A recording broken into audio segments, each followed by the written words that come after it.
That must have been a long-standing mistake. Huh. Didn't Veril pick up a level of exhaustion from? Oh, from the travel. Yeah. Oh, that could be. Yeah, because you guys It could had be. really bad travel rolls through the. Yeah, But you would have lost it in a night here, so. I feel so refreshed. Okay. Stream's up. And, yeah. So, welcome back, everybody. It's been 7 weeks since we last played, I think. Sounds right. It feels like that. And last time, thanks on Laurel's great summary, which I read most of. Oh shit, I forgot to change the stream information. It's session 33. Remember when I was like, this arc will probably only be like 12-ish sessions? Whoops. Yeah. Well, that did not happen. Anyways, so you guys recently, you spent the last session sort of gathering information. You went back to the Kuldahar tree to recover from your very intense wounds after fighting your way to the heart of Kelvin's cairn and then fighting your way out of it as you got ambushed by Remoreses on a frozen lake, which ended up being a pretty brutal encounter. And then you guys talked to Mel, talked to Hannah, did some scrying, and did some sending, where you discovered a fair amount of information that Laurel's recap covers, and you decided, once you were fully rested, to travel all the way to the barbarian encampment to set the stage, so to speak, for a attack on at least Raynor in particular, perhaps a rescue mission. I think the details have been sort of left to be figured out today. So you guys, I think, went to bed early in order to wake up, but I'll leave it to you guys right before you take your long rest. If there's anything you want to discuss, we can pick up right there. Could we discuss what we'll do as soon as we get up so we can get right to it? Sure. So what do we know? We're going to Bryn Shander, which is currently guarded by Raynor and all of his men. So we need to find a way in, kill Raynor, get your dad, and get out, right? Pretty much. I think the hope was that by going in the middle of the night, it will be less heavily guarded. Okay. And I think we're going by Eagle. What's that? Because the difference in time was like, it would take us like half an hour by Eagle, and we'd get there like at 2:30 or 3 in the morning. And if we went on foot, we'd have to make travel rolls, and We it know would take how us well like those 4 go. hours. Yeah. I mean, we still have to make travel rolls on Eagles, but a little bit less intensively, so. Once we get in there, do we have a plan for how to sneak in? So I have as some spells telepathic bond, so we can communicate without actually needing to communicate, so we won't make any noise in that respect. The Ring of Invisibility, I could lend to somebody if we need it that way. And I thought at one point Berkgar said we had a blood card at our disposal, but I don't know if we still have that I assistance. think that was rescinded. Damn. We do. I have. That 3 wasn't potions of rescinded, for the record, but you guys It haven't was? asked about it. Okay, got it. I have 3 potions of invisibility as well. Excellent. I also have one. Oh, in that case, I have 2. I had 3, and then I gave one to Isolde, and never updated. Like, that happened a while ago. I just thought Yeah, I don't know, got it because back. I've had mine for a really long time. But Okay. I don't know. That might be an option if... I know you mentioned that you could dimension door folks up onto the wall as needed. I think 2 of us can. I can, and Damon as well, question mark? Yeah, I can do that as well. So that's like each of us can take one other person. So that's 2/3 of us basically. And I Okay. can Misty Step myself. And I think Johoff could like sprint to the top of the wall, maybe. Yeah, So I'm long pretty sure came we to can it? run straight up the wall. Yeah, so long as it's not taller than 50 feet. We will lose our invisibility if we do that, right? Casting, yeah. The invisibility would have to be for whoever didn't get teleported.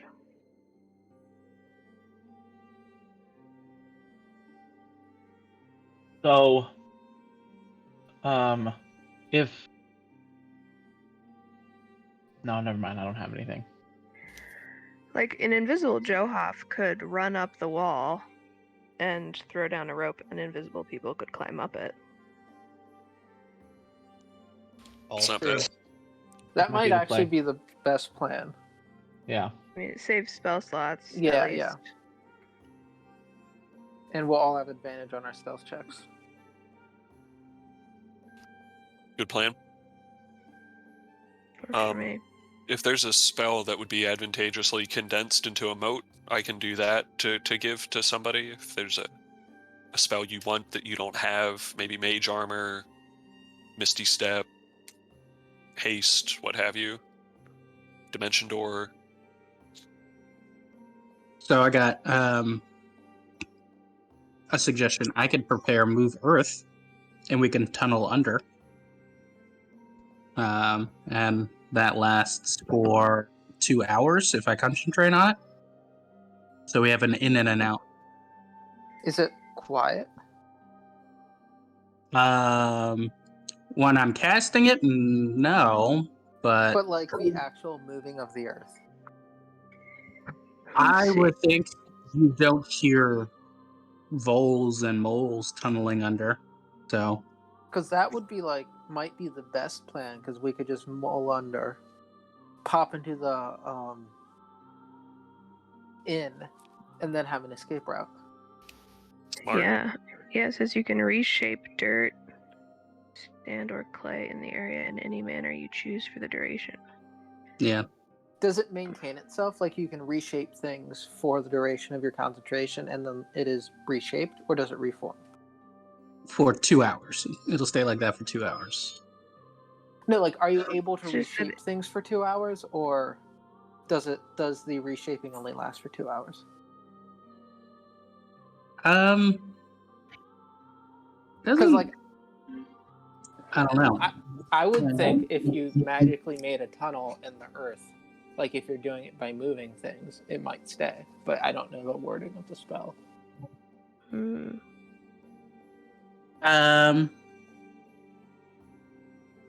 It would, at least from what I'm reading, it would seem that it would be permanent, but it's not like super stable. So Okay. That might be the best plan then, because then we'll have an escape route, and if we don't, and you have a spell slot, we could just do it again. yeah, it's 6th level, so that would be my 6th for the day, but that probably is the best way to do it. If Veril, if you can spare the 4th level spell slot, if you condense Dimension Door and give it to someone else, we would have like an emergency 500-foot escape for all six of us. I'm happy to do that, yep. Because the only other ones I have prepped are Banishment and Phantasmal Killer, and I'll just need one of those if we encounter combat, so happy to do that.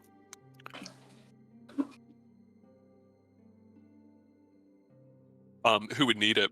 Vosner, perhaps? I think if Vosner is burning his higher level spell slots, it might be good to give it to him. Got it. Yeah, I could take it. Because like Vosner is going to be short a 5th and a 6th level when we Okay. even enter.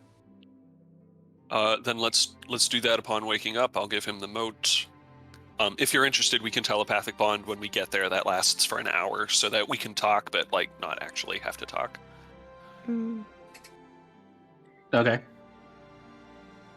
Yeah, not using our invisibility potions at the wall means that we could use them for sneaking into the city hall or something like that.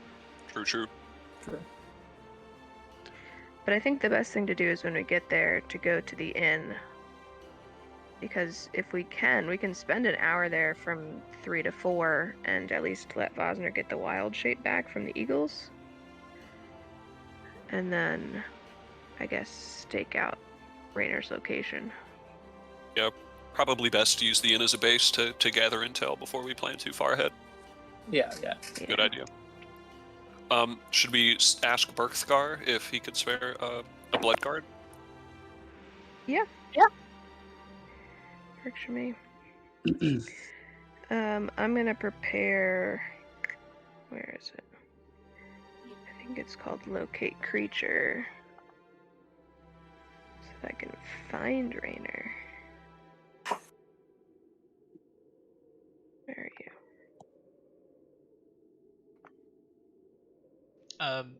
So just can somebody give me a recap of what the general plan is?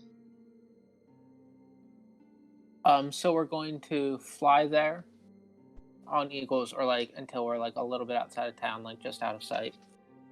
Then Vosner's gonna cast the Shape Earth spell, and we're gonna tunnel into the inn, and then figure it out from there. Okay. Can you post the Shape Earth spell without doing the consume, just so I can get a feel for what it would look like? Can we take our long rest too? Yeah, you can take your long rest now. Alright.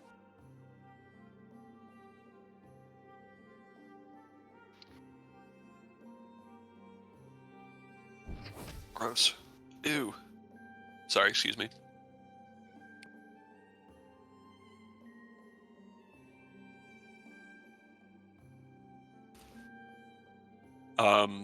I'm gonna cast Dimension Door into a moat and give it to Vosner for use as he sees fit.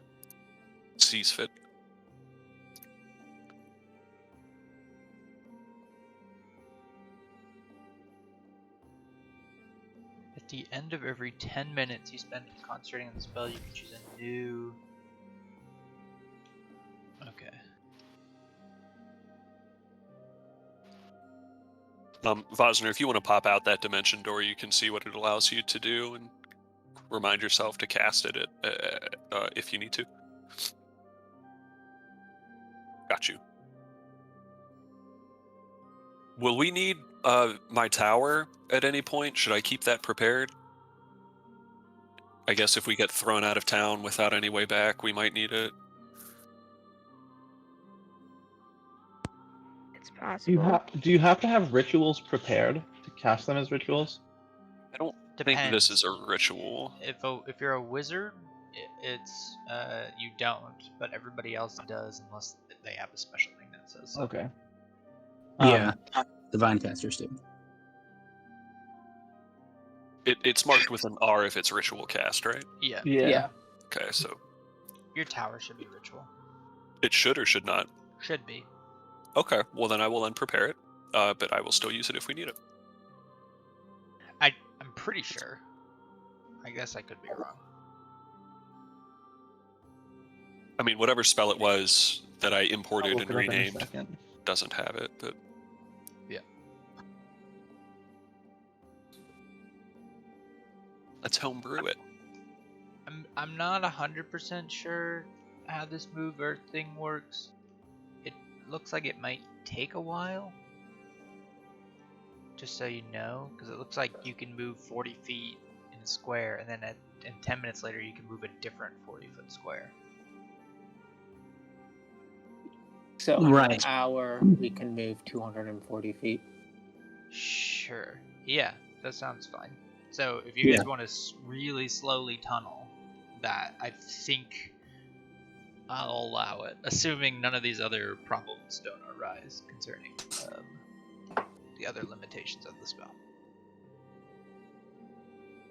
How long does that mean it would take us to reach Just the inn? random trivia. In like medieval towns that were under siege, they'd have people with like drums around listening for tunneling. So if That's an they advanced do that- society. We're using magic, so Very cool. but dope.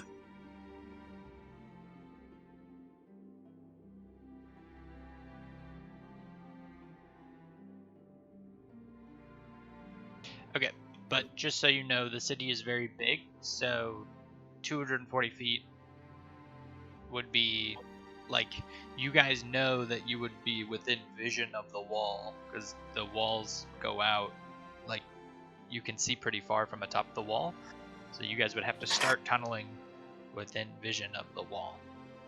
Yeah. And then you would basically emerge immediately on the opposite side of it. Yeah, so how far, like, could we tunnel with the length of the spell into Brynja Inn? And would that take, like, the full 2 hours to make it? Brynja Inn is... Brynja Inn is more than 250 feet in. Yeah. So, yeah, we probably won't be able to get there. So this says, like, 24... Yeah, you guys would be looking at, like, you guys, just from what Isolde knows, you're looking at, like, 750 feet to get from, like, outside of the vision of the wall all the way into the inner city. Yeah, So we'd this have to be, might like, not be- pressed up against the wall to make it. Yeah. So maybe we're back to the invisibility rope plan. Well, is Yep. there... I mean, this is what... Because we're essentially going there, and while I take a short rest, you guys could scout out if there are any form of cover. Essentially, you just need enough cover to get underground. So if there's, like, a large rock, it doesn't have to be, like, something crazy. Oh, we're talking about the whole way that we walk up to the wall. That all has to be undercover. Because they're going to be able to see out a couple 100 feet just from the wall. It is going to be nighttime, though. Right. True. Nighttime, a rock, we do it quietly. But that's what this, while I rest, that's why you guys are scouting for, like, the best possible place. Rather get in and into the inn before the short rest. Because, like, Yeah. the more time we spend outside, the more rolls they'll get to, like, get lucky and see us. And, Alright. I'd rather just, like, hunker down. We could do that. I just, with Isilda's knowledge, we should be able to find a place that we can find cover outside and inside. I mean, it sounds like we've got like an A plan and a B plan, and it's really going to depend on how guarded the walls are. And that's something we should be able to see from the sky when we're flying in, if our perception isn't complete crap. And there's not, like, magical effects in place to obscure our vision or something like that. Right. Alright. It's going to depend on whether or not Raynor is essentially waiting for us to come back. I do have a modify memory spell, so if we get spotted, I can try to modify someone's memory so that they don't remember it. Brutal. I love it. So I'll prep that just to have it, but hopefully not need it.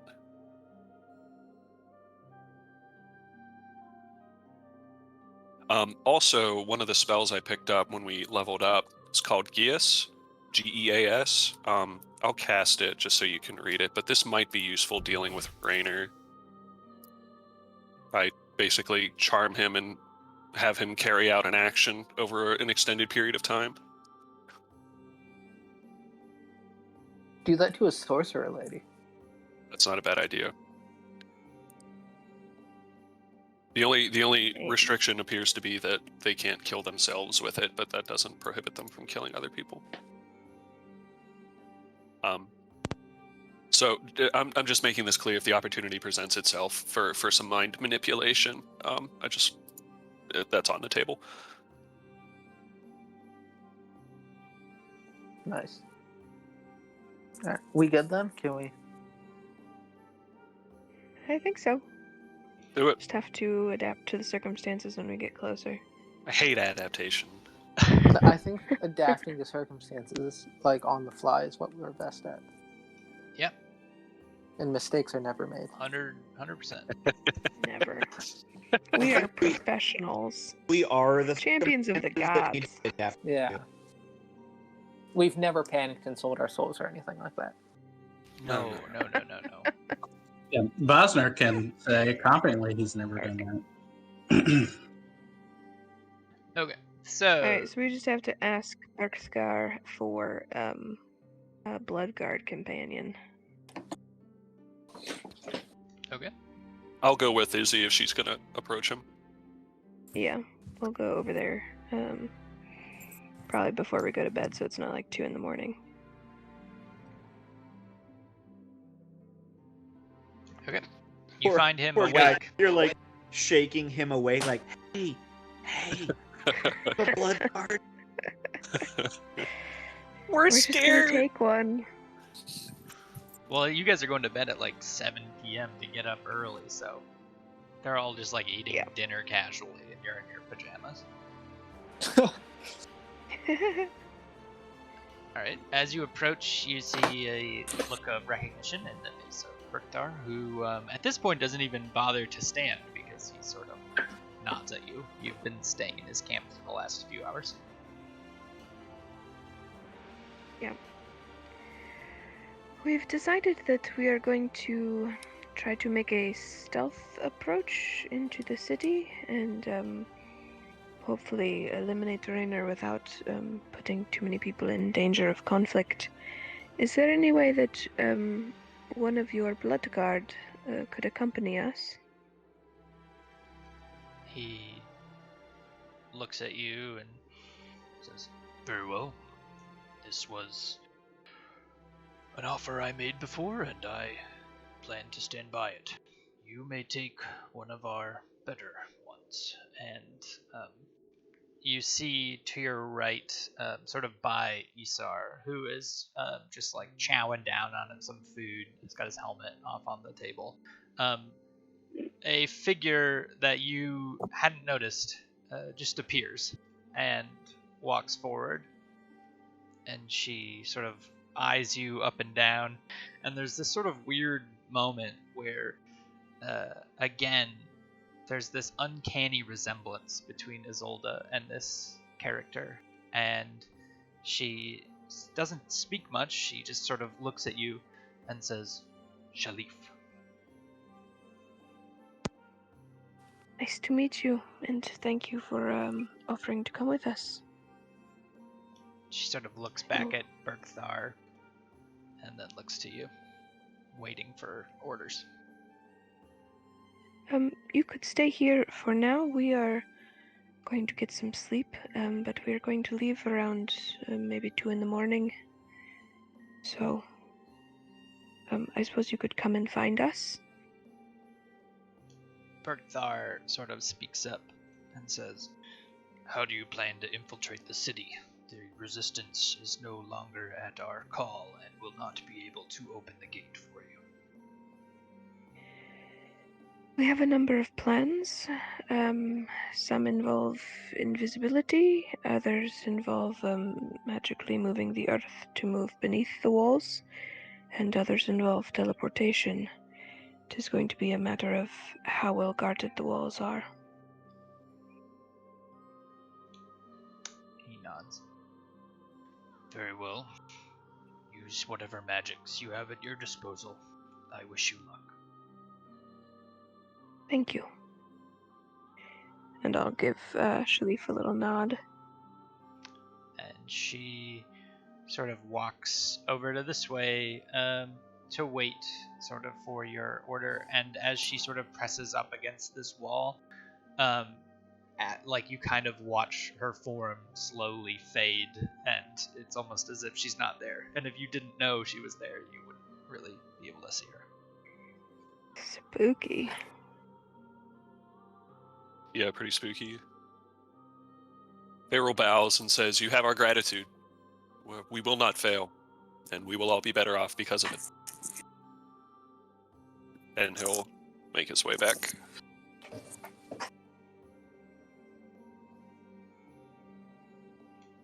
All right. You guys take a long rest. Is there any more discussion you want to have before then?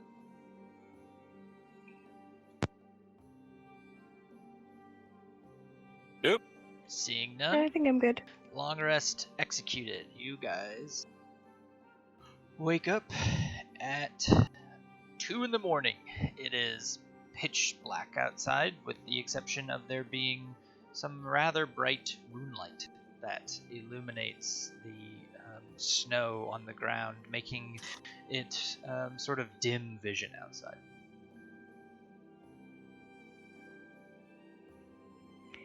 I guess we are going to have to figure out how Shalif is going to be transported, since we usually only have enough eagles for all of us to ride.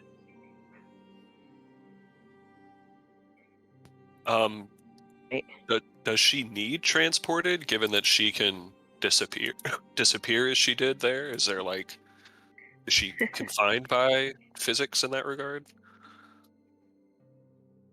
Question. Those always struck me as like very short distance like effects, because we have like a few miles. Is it like 6 miles?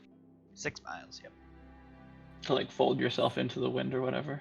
Yeah, fair enough. Maybe she can.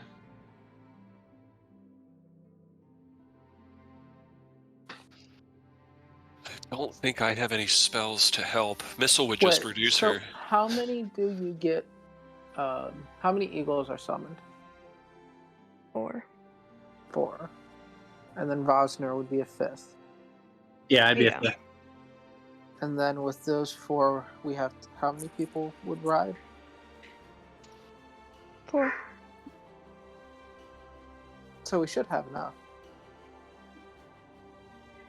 Because we have 5 things for people to ride on. Well, there's 5 party members plus a blood There's card. going to be 7 of us. So someone will have to double up. Yeah. Which is My fine. guess- I don't know my what guess is that- Vosner's carrying capacity is. As an eagle? Let me see. Yeah. It would be strength based, right, John? Yes.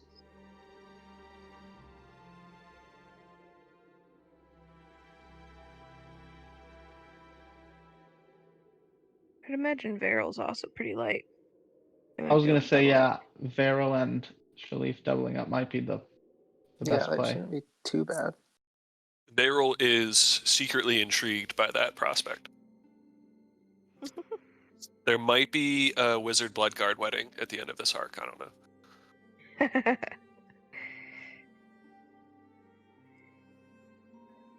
But yeah, that sounds fine if carrying capacity allows. Okay.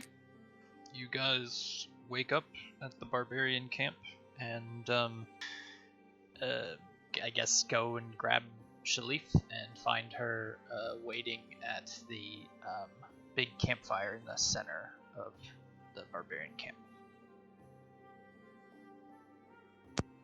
I'll take a moment to introduce her to everyone so that she knows everyone's names. And kind of explain the plan again to her before we get on some eagles. Okay. And Vosner, what's it look like when you summon conjure animals? I don't know if we've ever actually covered this one. Oh, well, so Vosner will go and he'll essentially like talk into the air, into the wind, like into the direction where they would come from. And you sort of see his like magic fall leaves kind of be carried out away from him. And then all of a sudden these 4 big birds, or however many, come and swoop down. So he says it in Druidic. It looks pretty cool like that. So talking on the wind. Do they appear like out of nowhere, or does it seem like they were dispersed around the country and they flown into us? Like, are you actually creating these eagles? Technically, they're considered fey creatures. Okay. But I guess from the way that I've been playing it, I just have a deep connection with nature, and nature just gifts me allies that I would assume happen to be in the area. Cool. Bosner speaks into the wind, and a number of giant eagles fly in from the darkness and land in the camp, sort of awaiting his orders. Beryl approaches Shalif and says, "We will be sharing an eagle." And moves to one and tries to climb aboard. She nods, but then when you go to climb aboard, she jumps in sort of like the driver's seat. Beryl glares, expressionless, and then gets in the backseat.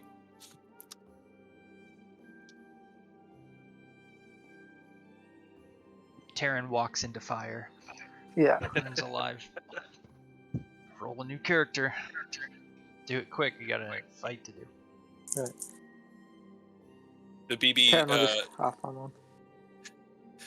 the big bad evil guy, turns out it's just a big campfire. Party You white. know. Karen's got to get used to fire, so. Oof. Too soon. Could I, perception check or something, Shalif, just to gauge how confident I should be in her capacity to pilot an eagle? You can insight check her to see if she seems very confident. Got it. And Vosner turns into an eagle, and Johoff jumps on the back of the remaining one, I imagine.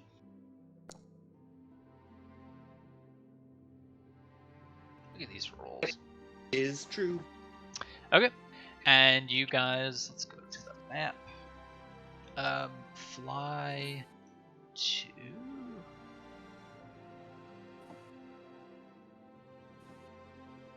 Okay, so I want Vosner to make a survival roll, and I think what I really want is all of you collectively to roll stealth. And we're gonna see sort of the average. Okay. Nailed it. Not a good start. Off to a strong lead. Okay. Someone credit though, so that's good. Yeah. We're also inspired by his companion. Okay. So, Vosner, you are sort of leading the expedition out in front.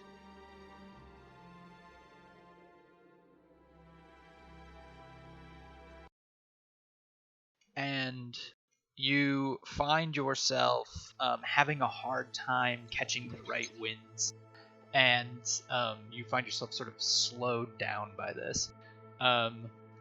Everybody is getting blasted with these cold Arctic winds and are suffering greatly from it. I want everybody to make a, unless you're immune or resistant to cold, a DC 10 Constitution saving throw at the start of this.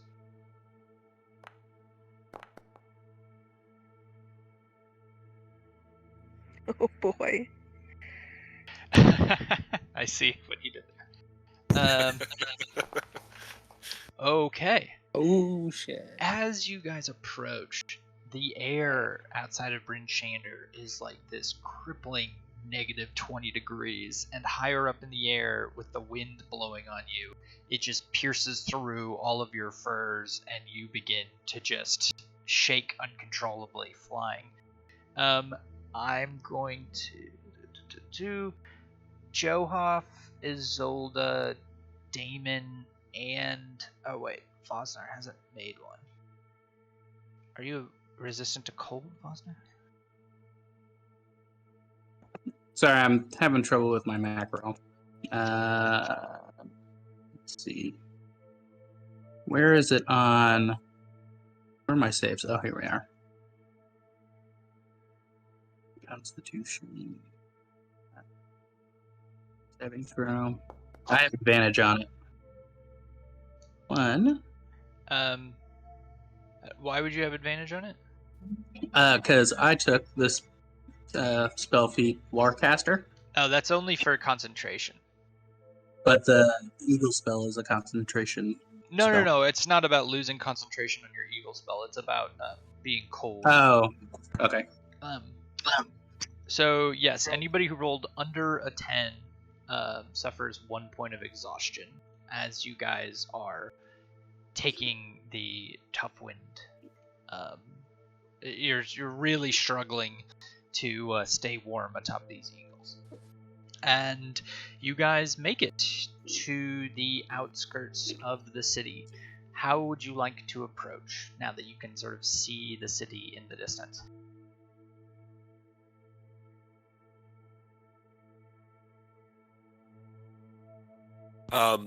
Something like at the cusp of the range of human vision, like maybe 50 or so feet beyond, clearly seeing people on the barracks and on the wall. Yeah. Okay. Is there a tree line around? No. Bryn Shander is sort of out in the plains.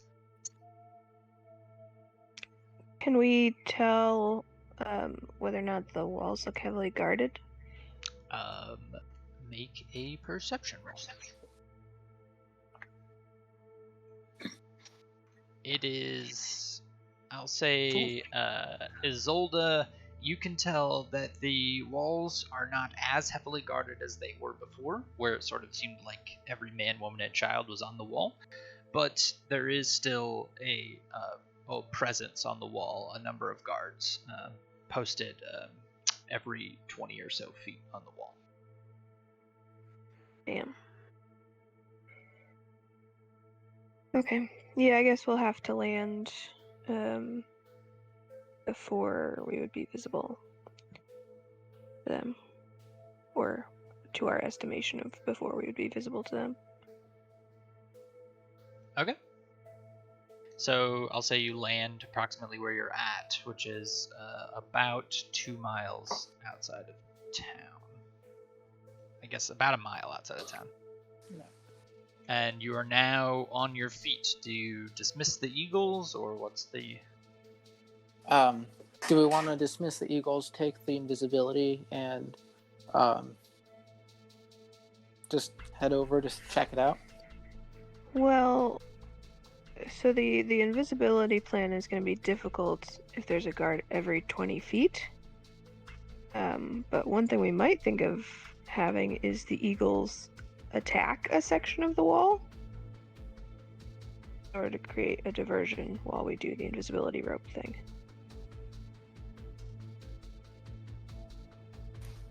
I think that diversion is an awesome idea. Okay. Yeah, that's a pro gamer move.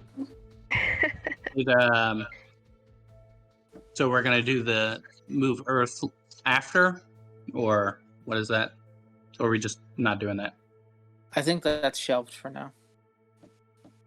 All right, sounds good. Yeah.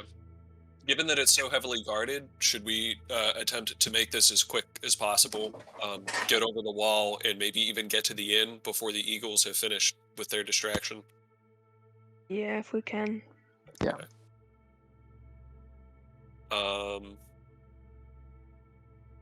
So I think given we'll that only this have about half an hour of them because it took us half an hour to travel, and they only last for an hour. Who do we expect will be making most of the rolls to get us through this? Like, I know that's impossible to predict, but Veyral would like to fortune's favor. Actually, I'll fortune favor 2 people if there are 2 of us who are going to be making a lot of rolls. Probably I have Johoff. very bad stealth. And Johoff and Izzy. Okay, so I'm going to cast that twice. It lasts an hour.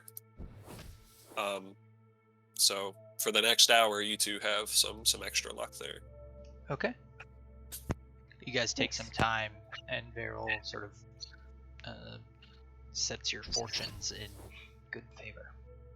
And then casts telepathic bond. Yeah, so no need to talk, so we can communicate silently. Just feel free to say what you would need to say, and should be good to go. That's so cool. And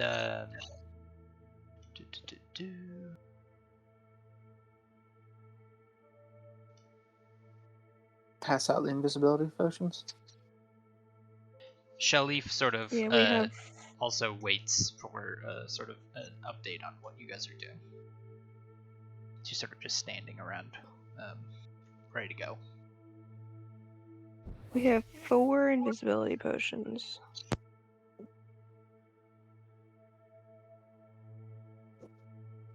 So I have a 2 range, people so I won't will. be- Okay, so that leaves just 1 person. Are you Can- including Shalif? Shalif's No. fine. Like, she probably doesn't do it. Right. Can somebody cast invisibility? Not.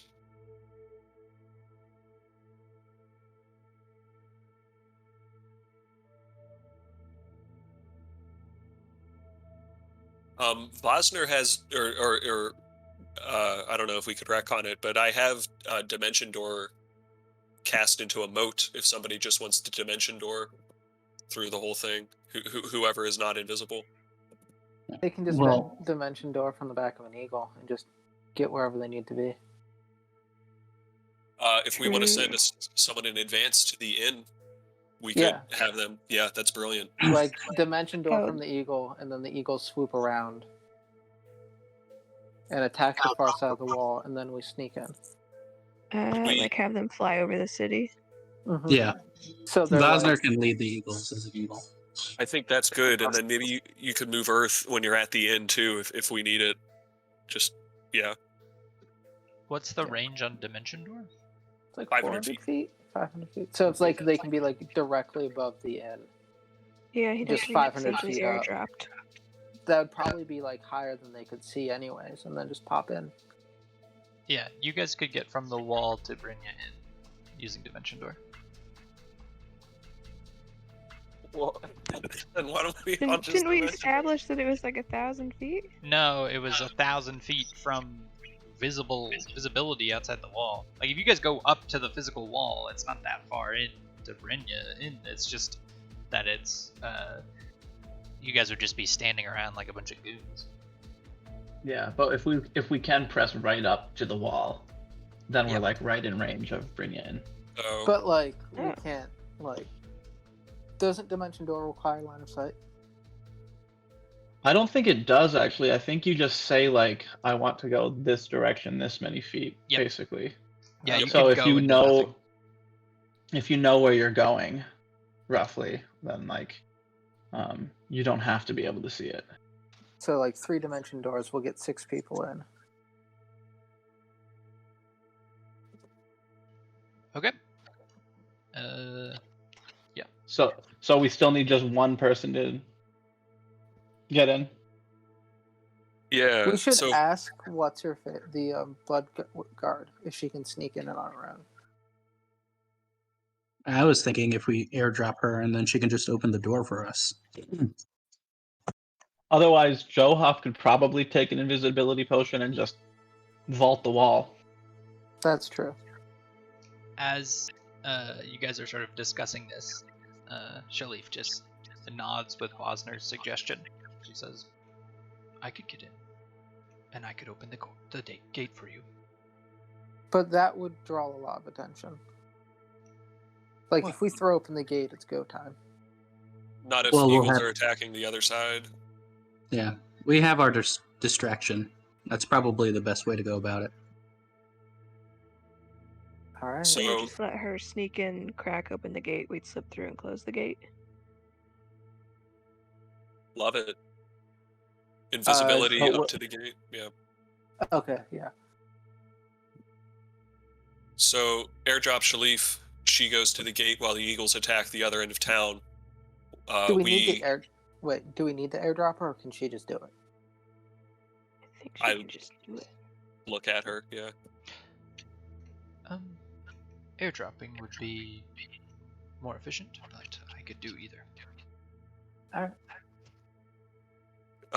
This seems like a situation that calls for optimal efficiency, so if airdropping is the way to make it happen most securedly, then we got to do that. Sounds good. Well, have we figured it out? Yeah, I guess that's the plan. Alright. So you guys are going to have the Eagles do it, or have Vosner do it, or what? And We can who's have invisible? Vosner- And Okay, so Vosner's gonna airdrop Shalif. Half of the Eagles are gonna attack like here, and half of the Eagles are gonna attack over here to draw people away from the gate, so that these guards okay, and these guards kind of move that way. okay. And then hopefully she can just let us in. Very well. So you guys are approaching the southwest gate, and you guys are invisible. Yes. You betcha. So Varel uses a ring. We still need Johoff, Isolde. Who else? Damon. Aaron and Damon. Damon. And we have 4 invisibility potions. And we have 4 invisibility potions, so we each just chug one of those. How long does invisibility potion last? I do an hour. Okay. So you guys all drink invisibility potions, and Shalif jumps on the back of Vosner, who's still in eagle form, and waits for the word.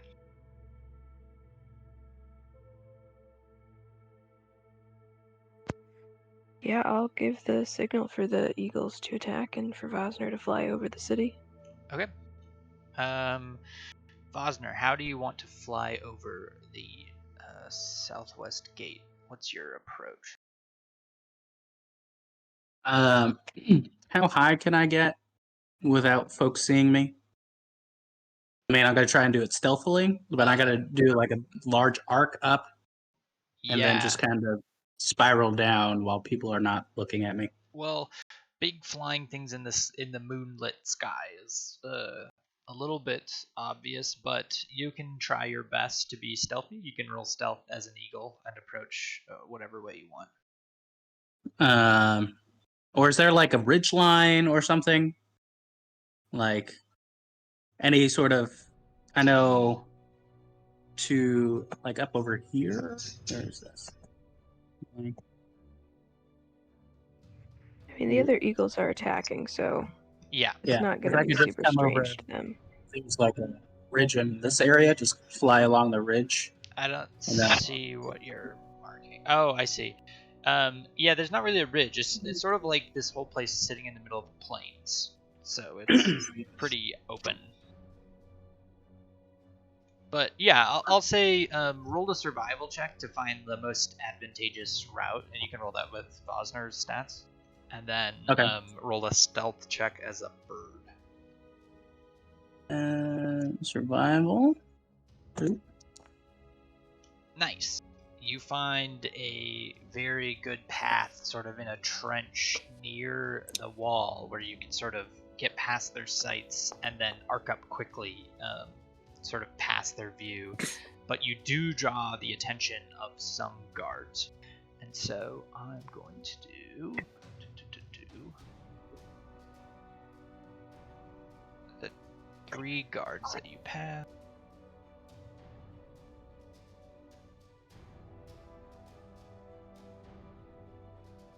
Going to, let's see, it's going to be 3 short bow attacks. So, do any of those hit you? 8, 9. Does a 13 hit, an 11 hit, or a 9 hit? 13 hits. Okay, so you take 14 damage in your giant eagle form as you fly up past the guards on the wall, and you're still in. That's not all your HP, is it? No. Okay, so you don't fall down and lose your form. And as you were sort of zipping over this gate, Shalif jumps off, and I'm gonna do an acrobatics, and lands on the wall. And let's see how she does for stealth. Okay, so Fosner, you sort of drop her off on the wall, taking a hit in the wing as you sort of take off, and then take to the sky. What is it that you were planning to do after this? Were you trying to help her, or were you just sort of dropping her off and leaving? I was gonna help her. Since we've been seen, I was gonna see if I could knock one of those guys off the side of the wall. Yeah. Yeah, like outside of the city. Sure. Make an athletics check for me and see if you can knock somebody off a wall. Athletics. It's an eagle. Fuck. You try to grapple this guard, but he gets outside of your... Well, I guess I should have him roll stats one. Because they're pretty bad at acrobatics. Nope. He slips out of your reach as you try to grab him, and all your other eagles start attacking different points on the wall, and a bell is rung, and people are shouting, "We're under attack! We're under attack! Eagles in the sky!" And the rest of you hear that bell ringing outside of town. What do you guys do? Chug our potions and shuffle towards the gate. Okay. And as you guys are running towards the gate, I guess it'll take like 2 or 3 rounds. Fosner, what is it that you are doing? I'm going to be circling, sort of trying to keep the attention away from the southwest gate. Okay. And I'm going to just keep people's attention because I could stay in my form for a while, but out of the reach. Out of the reach of their arrows. Yeah. So I'll make some swoops, but not get into any sort of danger myself. Okay. So I'll say you sort of hover in a circle above the city, and there are a number of arrows shot at you, but they're outside of their range and they fall short, as you sort of naturally know how far they can reach. And you're watching as after 1 round or 2, your eagles are fighting these people on the walls, but they begin to be cut down and shot down with arrows.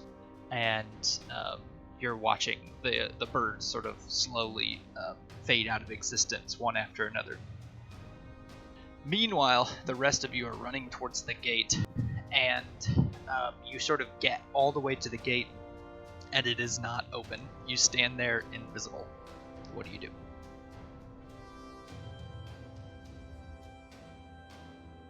Can I look at the walls and see if anything's...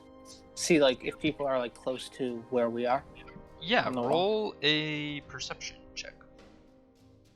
Give me a second. Alright. You can hear... actually, you don't hear a lot. It's relatively quiet at this gate right now. I will think at Sharif, is that her name? Shalif. Shalif, yeah. Shalif. How are we doing at the gate? You hear back in your head, very well. And all of a sudden, with your passive perception, you hear the sound of a man dropping a spear as he falls dead up on the wall. And a brief moment passes, and the gate cracks open, and on the other side of it stands Shalif, holding a very long, crooked dagger coated in blood. Alright. That is pretty gangster. And she sort of stares, looking at all of you, trying to see, but she sees your footprints in the snow and sort of motions towards you to come in. Alright. And she begins to like press up against walls and try to remain very hidden. Let's see how she does. Now I want all of you to make stealth checks with advantage because you are invisible.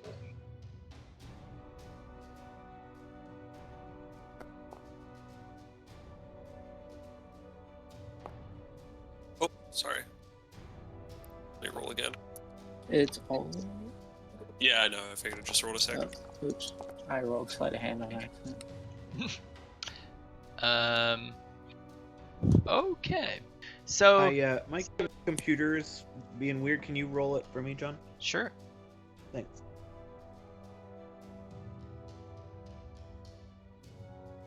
We are bad at stealth, guys. I know, what the hell? Remember you guys were like, let's do a stealth mission. Yeah, we were Even bad at while invisible. Constitution on the way over here too. Yeah. Maybe that'll be all your bad rolls. That's what I'm Maybe we're hoping. just not good at adventuring.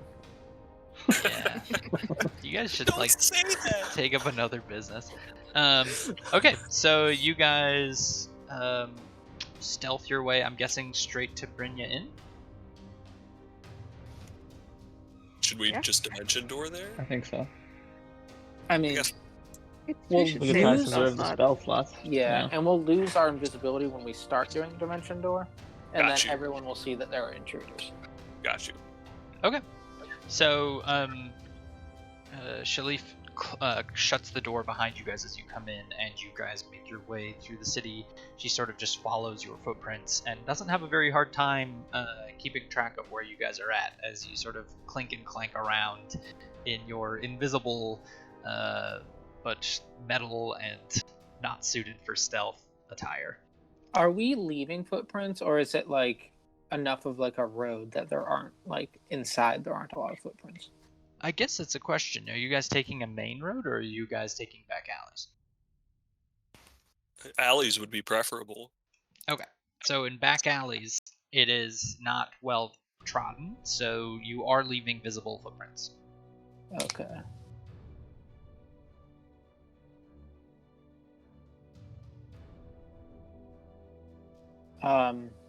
Do we want to just get to a place where nobody is, drop our invisibility, and then just like walk around like we own the place, like we're supposed to be there? Because If the like city's under attack, we should probably make like we're panicked, seeking shelter, perhaps at an inn. Well, we want to try and get to the town hall before they can get their bearings, don't we? Isn't that where we think Raynor is? right, because like it seems like stealth has been blown, like because we attacked the city. Waiting around for an hour might just make things worse. That's a So we good might point. want to just like take it to the town center, so that like they're gonna know someone got in because there's a But- dead guard, and we're but leaving might lots there- of footprints. Might there be something to be said for being invisible when we get to the town hall? Yeah. That's true. I guess we just make a beeline down the main road towards the market square. Oh, you guys aren't stopping in Brynja? I thought you were stopping there for Vosner's wild shape or something. That I was mean, the thought, but now that there's like commotion, the worry Like is an if we envoy? hunker down, they'll figure out that Okay. someone infiltrated, and then there's clear and obvious footprints. Do we want to stop by the inn just to see like if Isolde's father is there? Like, will that give Isolde any like clarity of mind to know like, okay, my dad's still at the inn, or I mean, the invisibility potions last an hour, so it's worth a look. I feel that way too. It's So a quick possible stop that at the inn, and then her we'll hide family there. left her directions or something. Okay. So you guys, I'm gonna give you that stealth roll will sort of to get to the inn. So I will say, you guys make it to the inn. You leave some footprints and you make some sound, but from your perspective, you don't draw any attention to yourselves, and you find yourselves inside. Let me make sure it's all right. Brynja Inn. As you step in, the familiar scent and look of the place, so the last time you were here is about. And Zolda, you sort of feel like walking into your family home, and yet it is completely absent of the normal sense of comfort that it has as you step in and find yourself walking on some dried blood. You get a look around the room, and there are dishes and knives, sort of scattered broken plates on the floor, as it looks like there was a struggle in here, though there are no other humans in here. Can I take a quick look, like, behind the bar and in my parents' room and see if there was anything left for me anywhere?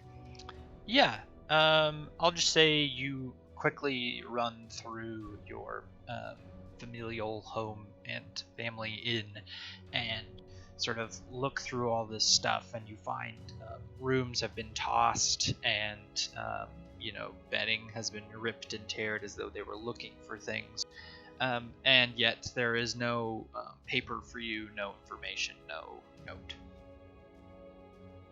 Right. I will return to the group then and say, there is nothing here for us. They must be keeping him somewhere else. I say we continue on. Is there anything that we can tell from like the amount of blood? Like, was this a struggle or did somebody like die here? Anybody who wants to can make a medicine check if you're proficient in it. I am not. Isolde, you get the feeling that there was a fight here, that there are probably two different sources of blood, and that it is a couple of days old at least. It's getting to the point where it's hard to tell how old it is, but it is not fresh. Okay.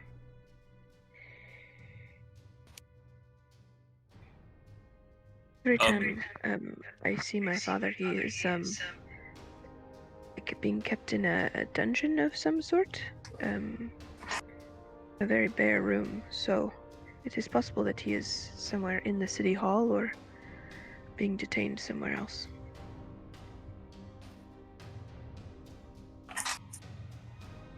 The city hall, then. I do want to prepare you for what we will see in the market square. The resistance are on display there, including my mother, so it is not going to be a very pleasant scene. Shalif steps forward and says, the resistance was in the bowels of the church.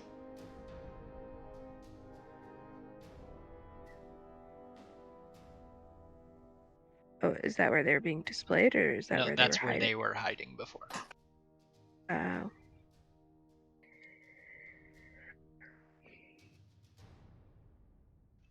Just to give you extra information in case.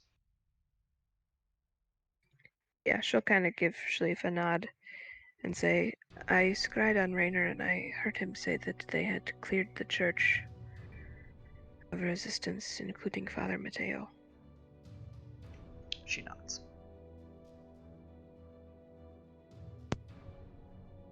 We should hurry, though. And she kind of just, like, practically heads back out the door. Okay. If I could retcon it, Varel would have, if need be, cast clairvoyance on the other side of the door just to make sure visually whether or not anybody was approaching the tracks that we had come in by. If you want to cast that spell and put it I in... sure do. Sure. Yeah. Okay. You keep... Was it a visual one you said? Yes, sir. you keep your eye on the outside of the door, and for 10 minutes you sort of just look in all directions, trying to see if anybody's following you. And there's nobody following you. There's nobody walking around outside. Yeah, trying to avoid just walking out the door right into prize round of combat. So yeah. All right. Is anyone telling? Question: Bosner's still an eagle, flying. Has anyone told him the updated plans? Oh yeah, Bosner is still circling the city, but within telepathic link. right. So we'd like telepath him the new plan. Yeah, we'll tell him that we're headed towards the marketplace.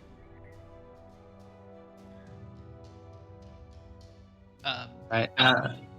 I guess And I I guess would have. ask for him to join us in human form.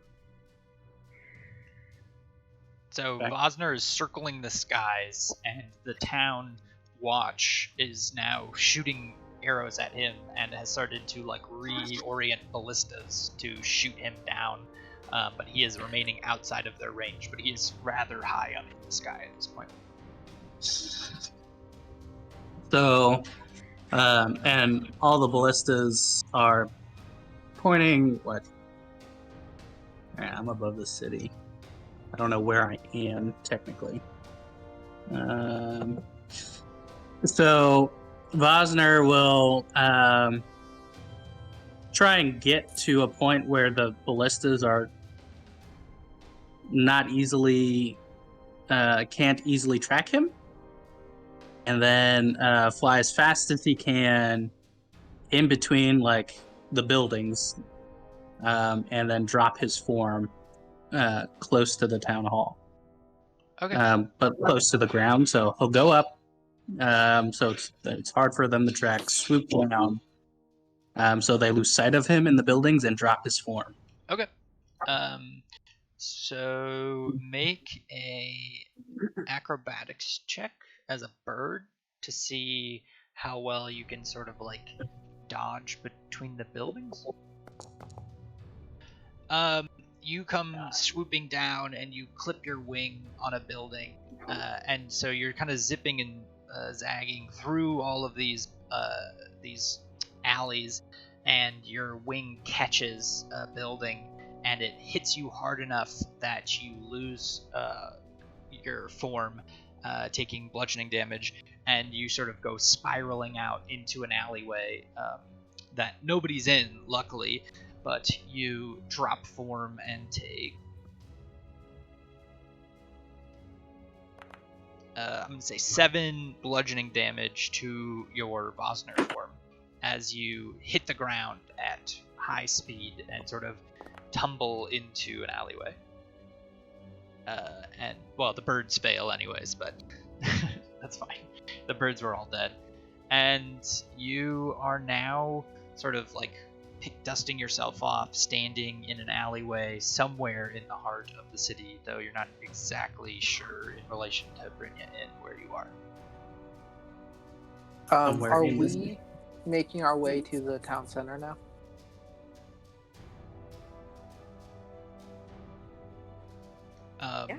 Yeah, I'll say the rest of you leave Brynja Inn and make a stealth roll.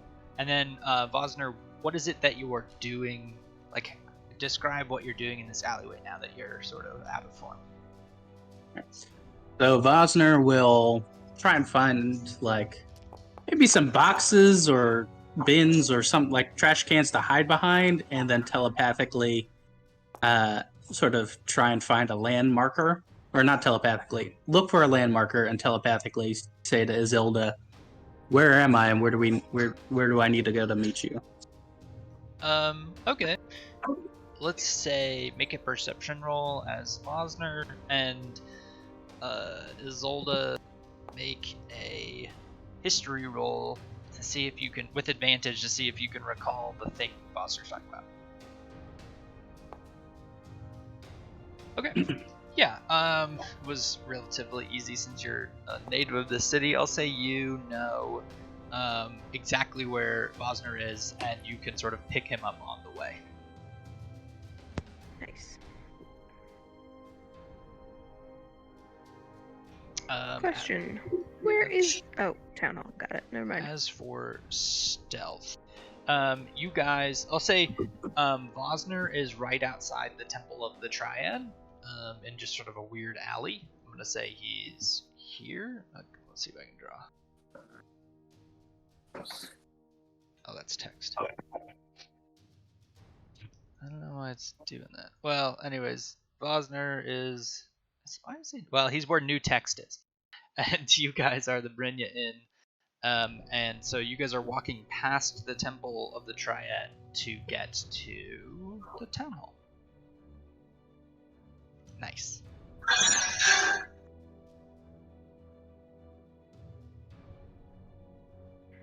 All stealth-like. Yes, and... Oh, let's have... Shall we make her... And... Okay. On average... She'll bring up. You guys are able to move in the darkness of the night.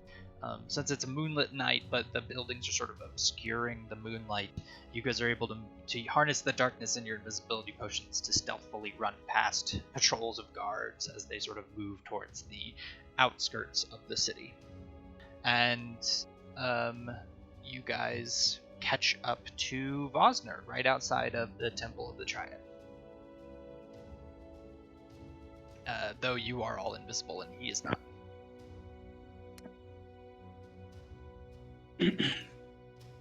I'll just kind of tell him telepathically as we get closer. We can see you, and then just kind of like tap on him when we get closer. Well, okay. Just try to be very quiet. I'll do my best. Where are we going now? To the hall? Yes, hopefully in through the back of the town hall. And she'll like kind of grab his hand so he doesn't lose pace with everyone. As you're walking past the outside of the Triad, you do see that the entrance to the temple is caked with blood stains, as though bodies were dragged out of this building. I will send up some quiet prayers to Ilmater for vengeance. Okay. And you guys, let's do another stealth roll as you're passing a main thoroughfare to get to the town center.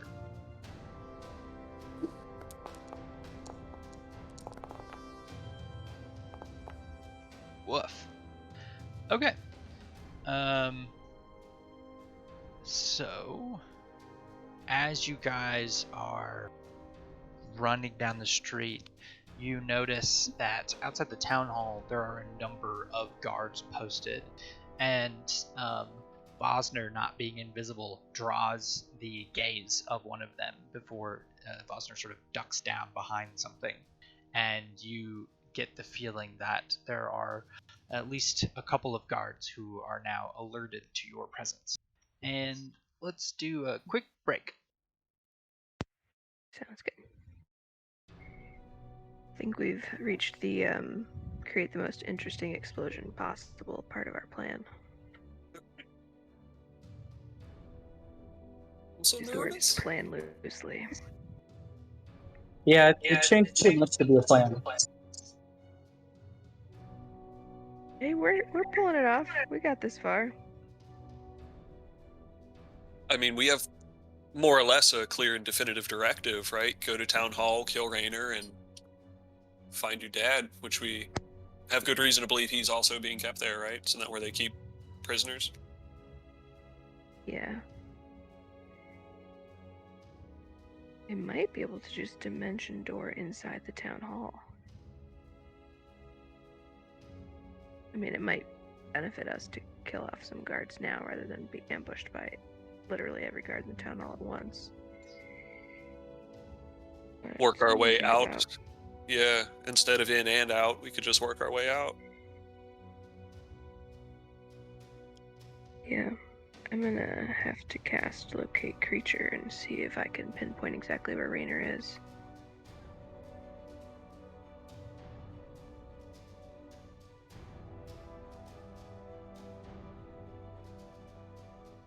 That will lose me my invisibility,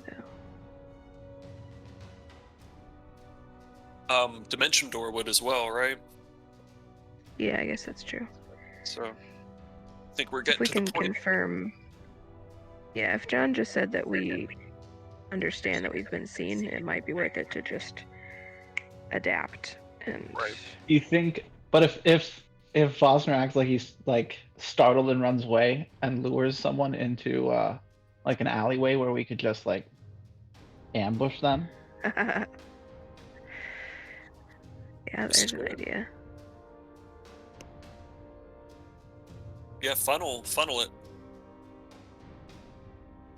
He did just say a couple of guards or a few guards are alert now. Is that what I heard?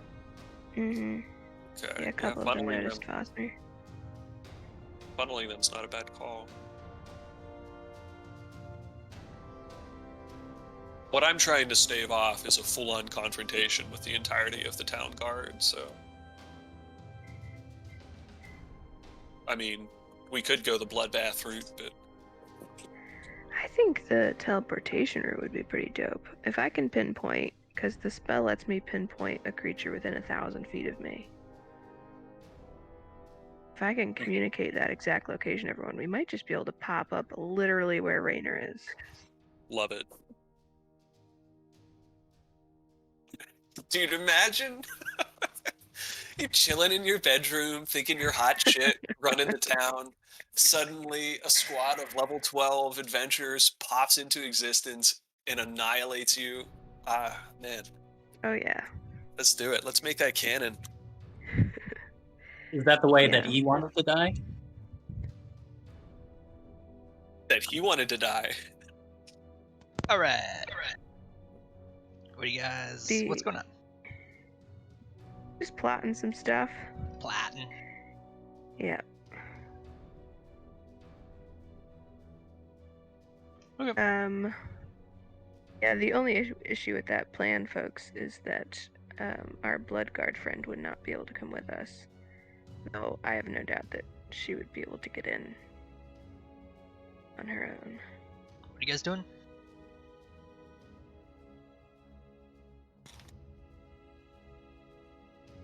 We might be dimension dooring into the inside of Town Hall. Oh, okay. So we've been spotted by a couple guards, correct? Yeah, sort of posted, not on Town Hall, but sort of within a city block of it. Okay, but we like all ducked behind a building of some sort? Vosner was the one who was spotted, and he ducked. Alright. I will also duck behind the building, and I'm gonna cast Locate Creature. Okay. And try to find Raynor's exact location. Okay, within 1,000 feet. Yeah, let me do a measure just to make sure. Let's see. Yeah. Oh, definitely. Yeah. So you cast Locate Creature, and you find. Let's see.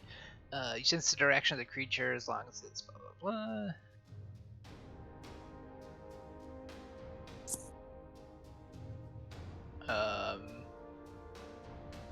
Yep. Wait. The spell cannot locate a creature if running water is at least 10 feet wide. Oh, between. Interesting.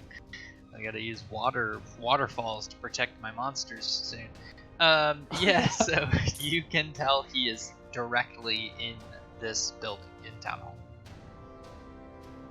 Alright, so I will telepathically tell the plan to the group, which is that everyone is going to use their dimension door to go exactly that many feet northeast into that room. And we're gonna just go in guns blazing.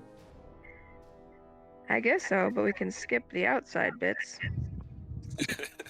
Because, like, since I can't dimension the door, I could just prep a ray of frost for, like, as soon as I pop in and see him.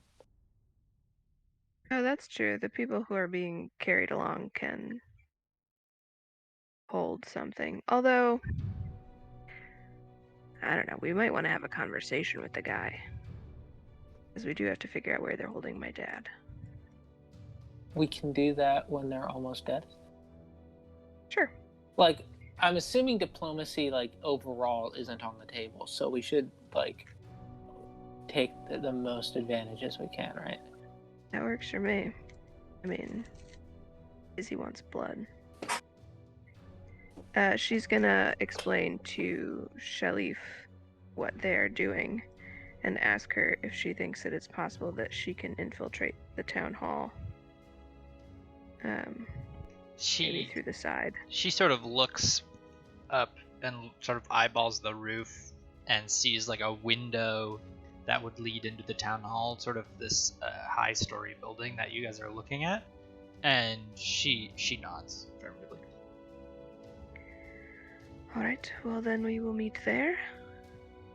And Shalif, it is probably best that you don't reveal yourself right away. Better to have extra surprises, I suppose. She kind of gives everyone a look. Oh, I guess we're invisible. Never mind. She thinks everyone will look. Yeah. Good luck, everyone. So you guys cast a series of dimension doors. How are you casting all of them? I cast one. Vosner has one in a moat, but he's not with us, is he? Or is he? Yeah, he is. Yeah. Okay. Oh, right. Yeah, so Vosner has one in a moat. Yeah. And then question mark. Damon has one. Right. Okay. Who's carrying who? I carry To Joha. establish. Hell yeah. I can carry someone You who's. can bring along. You don't have to carry them, but yeah. I Damon will, scoop Joha up by his feet. Oh my god, so romantic. Damon will target himself as well as Taryn. Alright, Taryn will prep a ray of frost for the first enemy he sees. Who's going with me? I guess Ryan. Adilda. Alright. I don't know why. I So did much that. damage.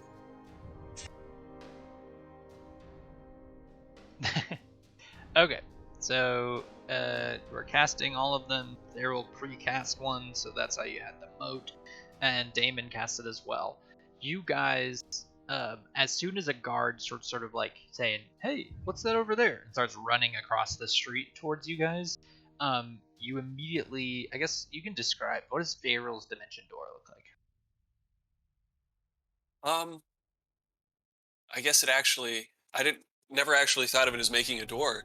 I guess I put my arm around Johaf and kind of just lower my head, and like with a quick, we kind of just turn it, like just disappear, and a slight purplish little spark, and then immediately reappear where we need to in Okay. the town hall. I'm gonna say that this destroys your invisibility as you go through the gate. I'm not sure if that's actually rules as written, but if you cast spells while invisible, I think it gets rid of it. Yeah. I think that's. So I'm gonna say all of you, like, through the door past this guard, as you just basically blink out of existence and find yourselves hurtling through the town hall to this scene. And oh shit, sorry. You don't see that.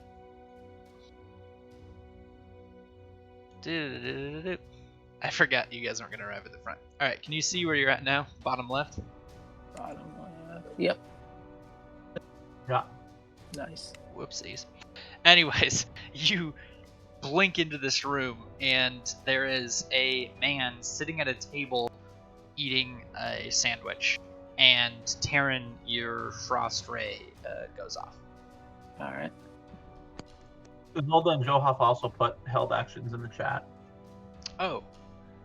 Hammer throw. Okay, yeah. So Joaf throw a hammer at the first enemy. Oops. Yeah. This Critically guy hit. just casually sitting there, he looks sort of like a jail keeper, some sort of like jailer, casually just like reading a book and eating a sandwich, looks up as you guys blink in, and a hammer comes and hits him in the chest, and he throws up his sandwich, and a ray of frost hits him in the head, and his skull freezes to the table, freezing his throw up to his head to the table. Beautiful. And he dies on the spot as a shower of radiant energy comes down behind him, sort of frying the rest of his body. And you guys are inside the town hall. Is this Rainier? Is this him? Nailed it. So she had cast locate creature and then tried to approximate their dimension door as close as possible. And locate creature stays up for an hour. So Yeah. Can she tell which direction he is in? She can sense him in this direction. Okay. Oh, wait, And are was these cells? Yes. Was I the one who killed the guard? Yeah. All right, sweet.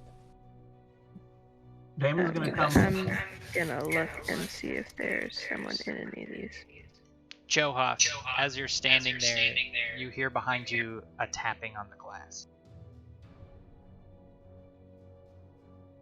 And What? Spin around. And as soon as you do, you see Shalif on the other side of the window, sort of crouched. Yeah, I'll go let her in while telling her that she gave me a fucking heart attack. She smiled slightly at your suggestion that she scared you. And she sort of walks in and looks around the room with the rest of you. Damon's gonna try and like peek around this corner just to see if there's anything scary. And as you do, you notice that it is just a continuation of the room, as there is a large door at the end of it. Is this another cell in front of me? No, that is a door, a large double door. Three empty cells and 2 means of egress. Interesting. And I sensed Rainer kind of in this direction. Whoa. Yes. Can I just check this door to see if it's locked without opening it? Yeah, make an investigation check.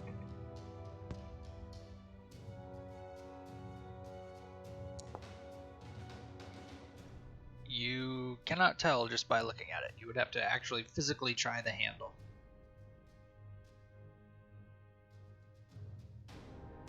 I will look to the party and see what they're doing, because I'm not gonna mess with the door. I know where we're going. She's gonna signal that or I guess telepathically say that she's gonna try this door. Okay. And push it open. And as you do, you look up down a flight of stairs, to which you can see sort of the shoulder of a guard who's, I'll just put him like right there, sort of standing post, but he's not looking towards you, he's looking away from you, as though he's guarding the other direction. And you see down a long hallway where there are some barrels and a room full of bright candlelight is flickering to the left. Okay.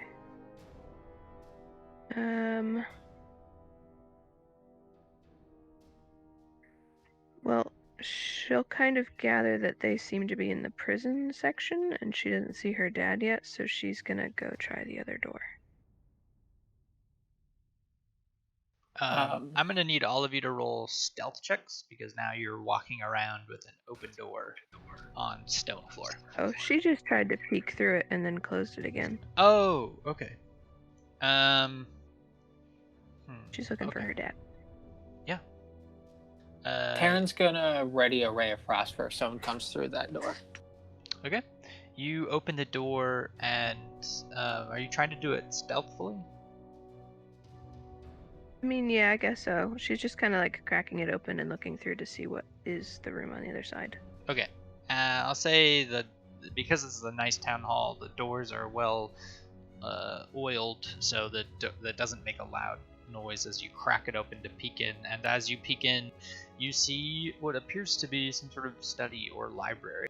A number of tomes and records and other things are sort of laid out in front of you. Alright.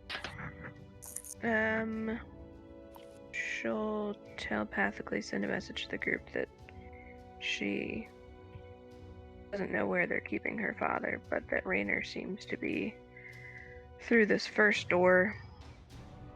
And that maybe that's where they should head first.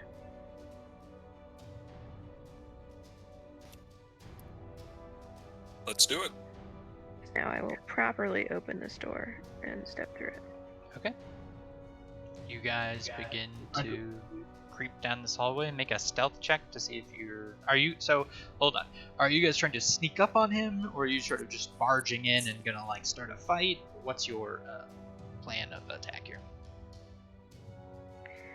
If we could sneak up on him,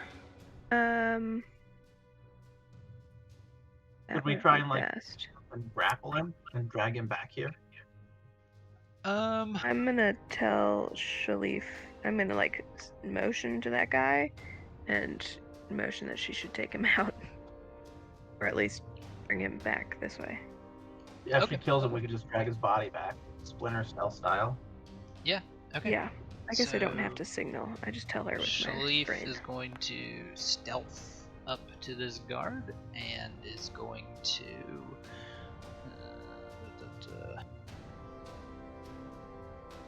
why is that not working? Oh, it's not equipped.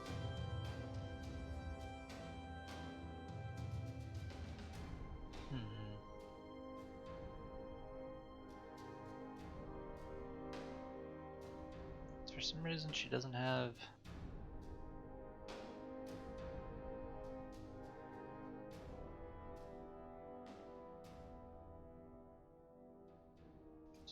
There's something wrong with it.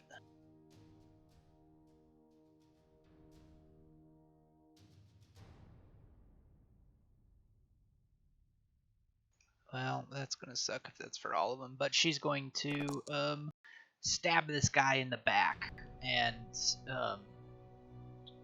is going to hit him for an absurd amount of damage,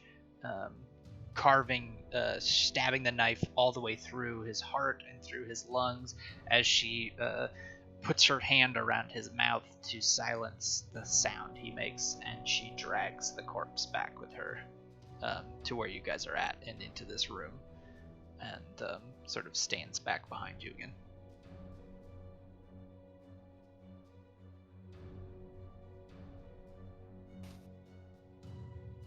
Damon, what do you see? I think Izzy's AFK. Do you have line of sight on what's in that room? As far as I have line of sight, it's only a part of the room, but there's no one else there. I can take some steps forward, but my big metal feet are probably going to make the most noise on these stone steps. When you guys click on yourselves, is your like bar thing broken now? Yeah, it's not there. Like the quick bar? Yeah, is it like the spells not? Because I don't see spells or like attacks. I don't even have one right now. The actual shit. I assumed it was the thing you were talking about earlier. Yeah, like, it might be. So I was just rolling with it.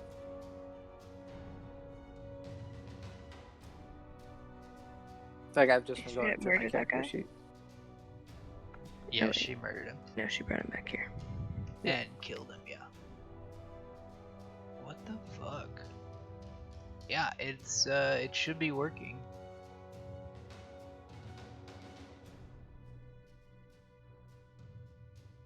Alright.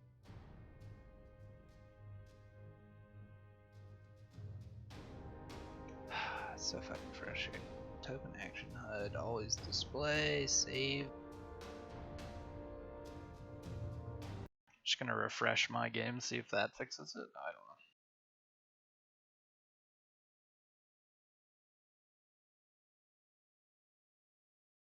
No, doesn't. This is crazy because it was legit working like an hour ago or 2 hours ago. So I don't know. What are you trying to figure out? Well, the action HUD thing doesn't work. I can do like saving throws, but I can't do any attacks. Like none of those are available. Bizarre. Okay. As for the next step, I was gonna say, if you want to try to stealth, I've been thinking about how this would work just in practice. If you're trying to sneak up on somebody and you're loud, I'm gonna say that they hear you coming and they can prepare for you, and then that way they sort of get a surprise on you. If you successfully sneak up on them, then you get a surprise on them. So I guess that's how I kind of want to play it as a gamble. That feels pretty dope to me. Yeah, that's awesome. Yeah, it seems like a fair way of doing sneaking. Otherwise, everybody would always sneak all the time, because there's no risk to failing. So, I would propose with Ring of Invisibility and Boots of Elvenkind. I know we're not trying to exploit sneaking here, but I might be able to sneak in and cast Hold Person on Rainer if I spot him. Like, scouting it if y'all want to follow or something. Or do we just want to roll the dice and go in at once? I'm cool with you and Shalif taking the lead. Yeah, if you guys want to take lead, I'll be like 15 feet behind to run in if you need help. Yeah, that sounds good. Let's rock and roll then. okay. I also have advantage on stealth. I forgot about that. Okay. So make a stealth check with advantage on barrel. Watch me roll 2 1s. You better not. Jesus. Okay. You guys approach, and Shalif is sort of like silent as a mouse. Varel, as he approaches, comes around the corner and sees Rainer sitting at a table, 2 elite guards sitting close by, and his invisibility keeps him from being seen, but he makes too much noise sort of getting into position, and all of them stand up immediately and like kind of throw their chairs across the room. Yeah. While you wear these boots, your steps make no sound regardless of the surface you are moving across. Oh. Okay. So my narrative for how you are seen is sort of how I'm making for the low stealth roll. I will say there's got to be some sort of thing, but given that you've got invisibility and super stealth boots, I will say that basically what happens is you just give away Shalif, and it's sort of a net zero in terms of they don't surprise you, you don't surprise them. Fair enough. And we're going into combat. Cool. I tried, y'all.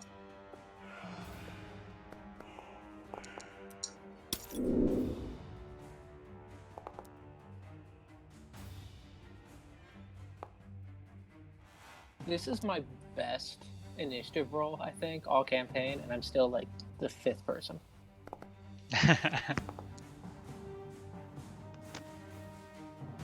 Okay. So maybe I give you some better epic music. I thought I had something good. New stuff.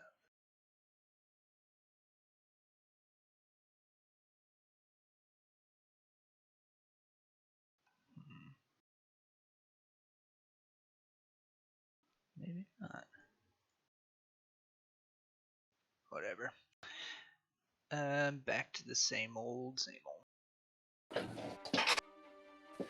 You guys just hear intruders as Shalif sort of like, even though she's seen, sort of bounds up to this elite guard going before him in turn order so successfully, or being able to use her ability. Wow, it's gonna suck if I can't use my token bar here.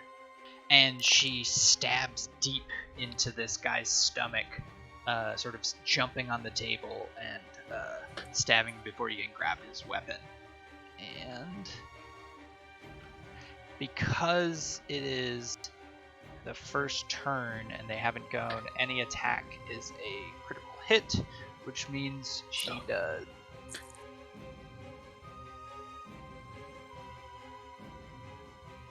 An extra 30. Yeah.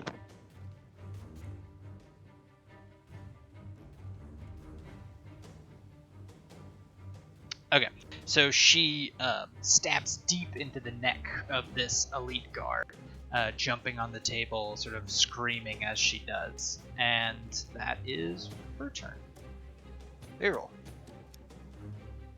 Okie doke. So becoming visible again by casting a spell. I'm gonna target Raynor here and cast Present Paralysis, and he really fails. And he is going to use a legendary resistance to succeed. That bastard. Okay. It's alright. As you cast this spell, you see it go into effect, and you see that his rigid hand sort of lifts up, and he clenches his hand like a fist, and on his hand you see a glowing ring which seems to nullify the effect of your magic. And is that your turn? I think to myself, I will have that ring within the hour, and end my turn. Okay. This guard is dead. What's the guard that I missed then? Whatever. It is Raynor's turn. He is going to rush towards Shalif on the table. Oh my god, all of my tokens, none of their actions are available for me. Gonna have to do this the old-fashioned way. He is going to, with that same right hand, as far as you can tell, he's completely unarmed, but as he raises his right hand like he's going to punch her, a frozen axe forms into his hand, in the hand that he has the ring, and apparates, and he brings it down on Shalif. Swinging 2 times. And missing her, slamming it into the table, cutting the table in half, sending her sort of falling to the ground. And that was his turn. Taryn, it is your turn. Alright, I'm going to run forward my 30 feet or however many to there. Oh, you did temporal shunt? Sorry. Yeah, I could overlook it. We don't have to. No, you can make a wisdom save if you want. Cool. Yeah, man. We can make him pop out of existence. I'm about it. What's the DC? I think 18. Yeah. Yeah. He resists your pull to take him to another timeline, and he looks at you furious. Damn. Taryn. Alright. I think what I'm going to do is run up here, my 30 feet, and then raise Alora's staff and cast a fireball. Or an ice fireball thing right there. Alright. Yeah. It sends shards of ice flying through the air as it slams into the guards, and Raynor fails but didn't take it. Oh, yes. So as the ice slams into Raynor, you notice once again that some sort of magical barrier is keeping him from taking any cold damage. Okay. Those guys should have 5 more. Take 5 more damage. Okay.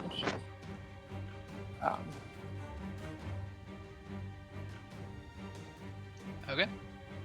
And is that your turn? Yeah, so he's immune to cold. That's fun. Sure. Yeah, that's my turn. At the end of your turn, Raynor uses a legendary action to command an ally, and the elite guard is going to... Wow, this is so hard without this fucking thing. Is going to attack Shalif. And that is end of your turn. Now it is this elite guard's turn. He is going to rush towards Shalif. Actually, where was he?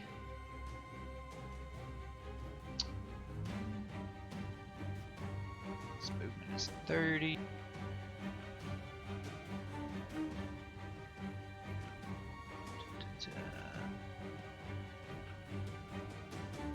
Okay, yeah, he's just gonna come towards Shalif and attack her as well. Swinging 3 times. The last one catching her across the neck, spewing blood out on the floor as she hits the ground unconscious. Now it is this guard's turn, who is was sort of on post off to the side here, who's going to charge at Terran and hold a spear at him, telling him to surrender. And now it is Damon's turn. Damon will start by casting haste on himself. Classic. It really is. And then he's going to sprint forward. He just attacked Terran.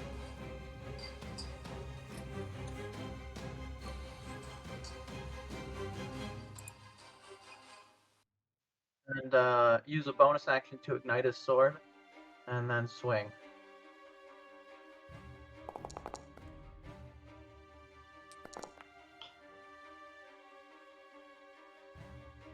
Nice. You cut this guy down in 1 hit. Sorry his health points aren't displayed. You just one-shot him. I one-shot him? Yeah. He was a puny guard. Yeah, then I'm going to look at Terran and nod, and then move forward a little farther.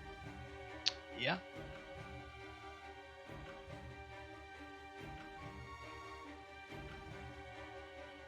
As you step into the room, you see Raynor and 2 elite guards standing there. Yep, and I'm gonna try and force these guys off of Shalif and maybe get her out of there if I can on my next turn. Okay. At the end of your turn, you see Raynor whisper something into his ring as a legendary action. And Johoff, it is your turn. Alright, I guess I'm gonna try to be a speedy boy. And we'll run up there. And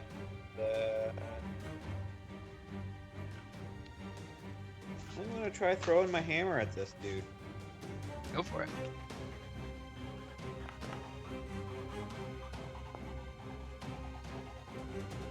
You hit? I'm gonna use the key points to teleport to him. Okay. Oops. Or just target myself.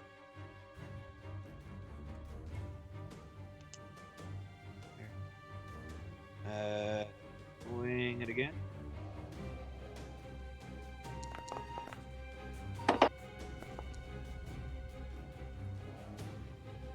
Oh!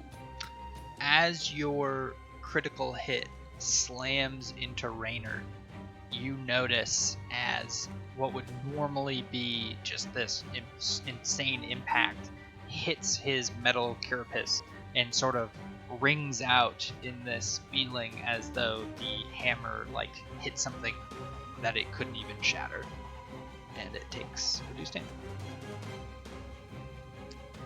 Joe is very disappointed in the hammer that gender-bending guy gave him. He's going to take flurry of blows.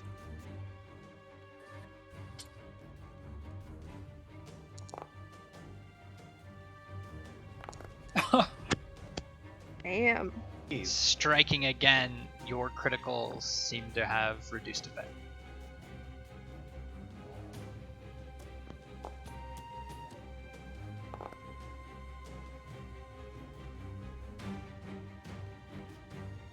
Alright, and then I'm going to move my 20 back. To here. Okay. And that's it for me. Alright. It is Elite Guard's turn. This Elite Guard is going to step forward. He is going to use this ability. Oh, I'm sorry. I just realized, because apparently I don't know my own character well enough. When I went level 12, I took a feat that's Crusher. Oh. And anytime I score a critical hit that deals bludgeoning damage, attack rolls are made with advantage against that creature until the start of my next turn. So it doesn't matter for me because I hit on all 4, but just... Yeah, I will say, I think because he cannot be critically hit, it might actually undermine Crusher. You might Google Crusher versus Adamantine armor and see if there's anything written on that. Will do. That'd be my guess. So anyways, that is his turn. The Elite Guard sort of shakes off the bloody wound from Shalif on the ground, and he uses one of his attacks to impale her, stabbing her on the ground on automatic crit as she is unconscious. And then he's going to step forward to Vayril and swing his greatsword 2 more times.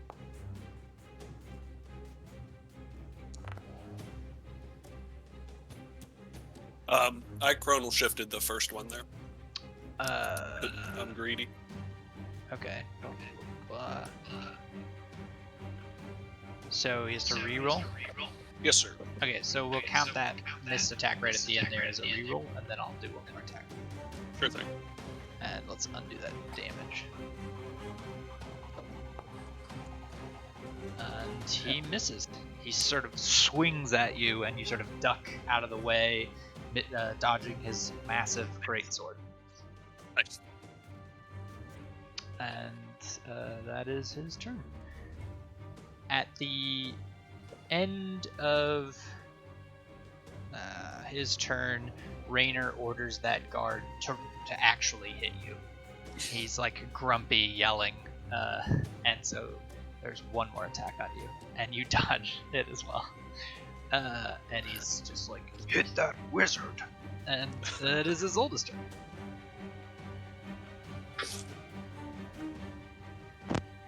Alrighty. I am going to move up, and I'm going to cast Life Transference on Shalif.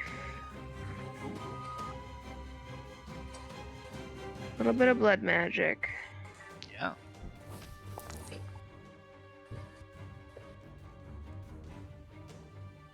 Okay.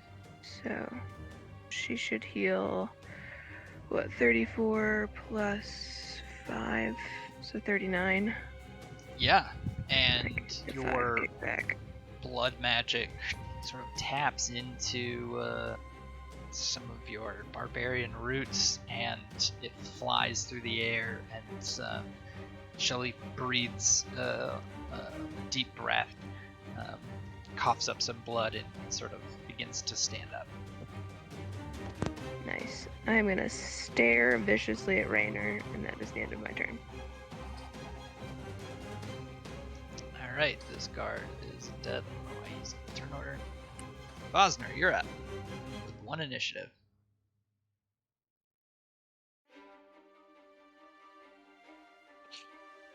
One is all you need. Okay. So puts you in the fight. first, I will cast. What is this? Oh, it's my 6th level spell slot. Oh, well, since we didn't use that thing. All right.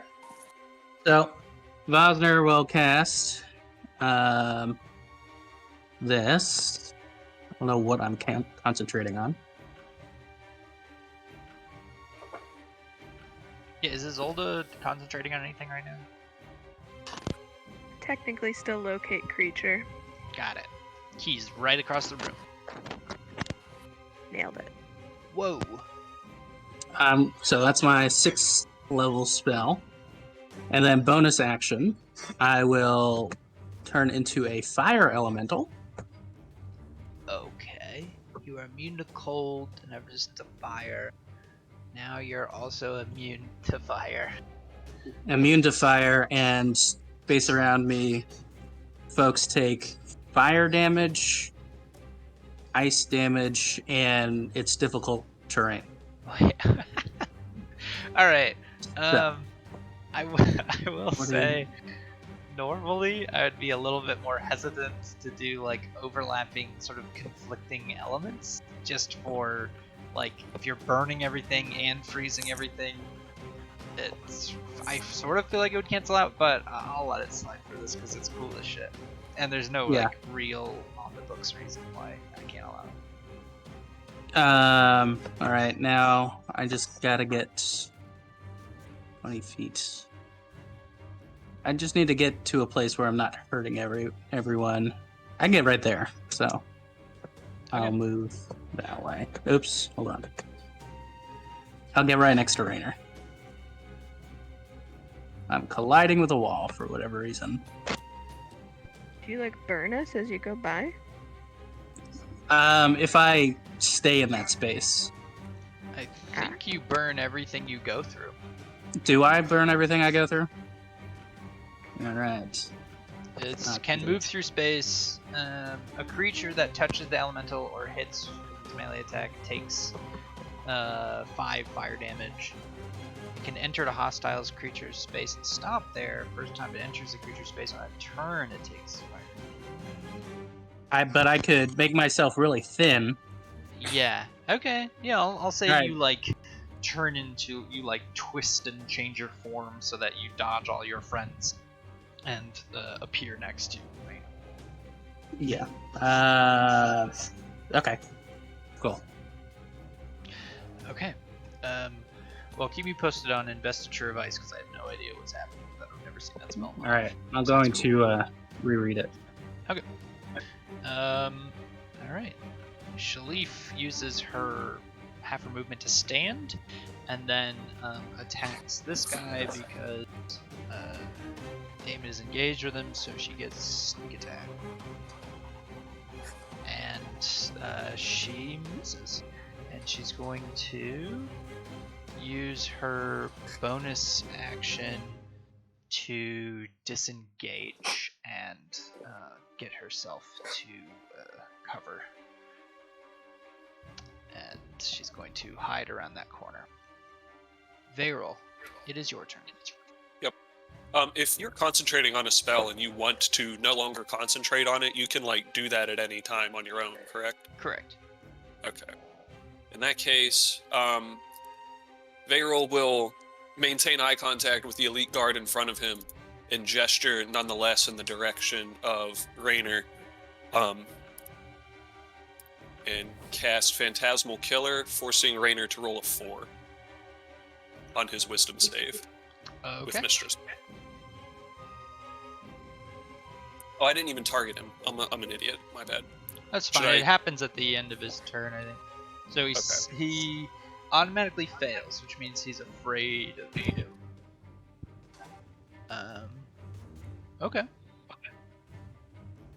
And then, like, I don't want to kill him, so if I want to call this off before if the damage gets to the point where he dies, I don't want it to do that. So I'll end concentration at that point. The way you're, can you use the Mistress Mark again so I can see it? Sure. I was wondering about that myself. Because I'm wondering about legendary resistance, and then this guy also has a different thing too for it. Replace the attack while saving throw any of those. You must use so before you replace this roll only once per turn. Each returning roll must be once. Yeah, so I think the way it works is you pick the roll he makes, but he has this ability, which means he can re-roll a saving throw, and I think he can re-roll that roll that you just gave him. Oh, I'm gonna chronal shift. All right, yeah, no, go for it. Yeah, I mean you can chronal shift in response, but I think he gets to wisdom save here. Yeah, and he saves, so he's not frightened of you. All right, I can't resist. I'm greedy. I have it. You may exert flow or timer on the creature then 30 feet makes an attack roll. You force it. Okay, he makes another wisdom save. And he succeeds that one. And Alright. he looks you in the eyes and says, "Time isn't on your side, wizard." That hurts. And is that your turn? Yeah, that's my turn. God damn, there's a lot going on there. Okay, Raynor is going to sort of like look at this fiery elemental with disgust and sort of spit into your fiery form, which will just burn the spit immediately, and he is going to try to run past you.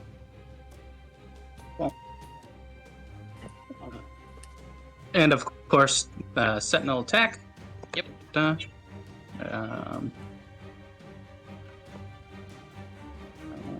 on.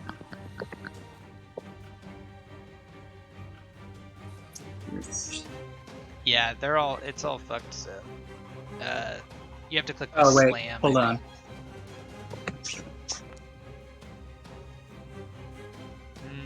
I don't think that's it. No. It's let me touch. see. It's called touch.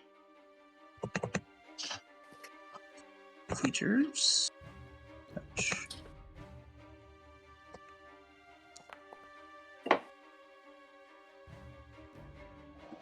Okay, so as you try to like reach out and keep him from getting past you, he jumps over the table and is going to bring his axe down on Zolda.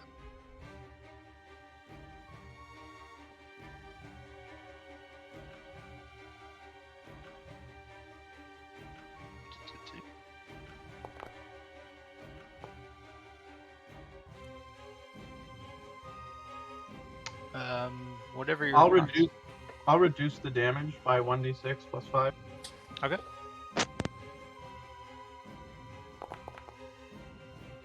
So 7 of that is productive. Alright, I'll put 7 back on. I put it back on for you.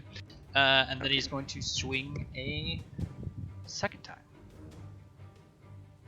missing you with the second attack. And that will be his turn. Taryn, is your up. Taryn is visibly frustrated with how many people are immune to cold damage. So he's going to start off with hexing Rainier. Cast that real quick.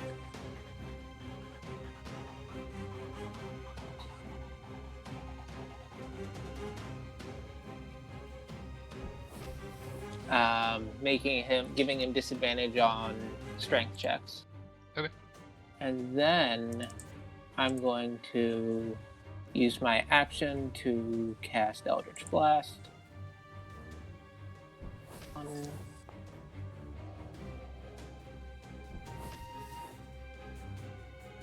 2.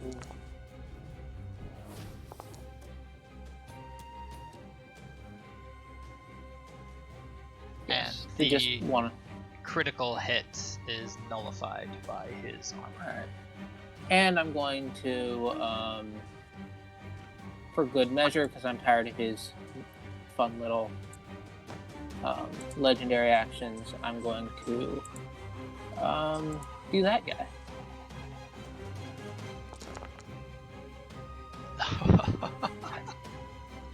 Okay. That disappears. There is no save. Yep. Okay. You create this fiery dark portal, and as you do, Raynor, who's swinging at Isolde, sort of hammering on her shield with his axe made of pure ice, gets sucked backwards through this vacuum, and he screams as he is pulled through this portal and bamps out of existence. Alright, that's my turn. Okay. And And then I'll say, handle the guards. this guard is going to attack at. Oh.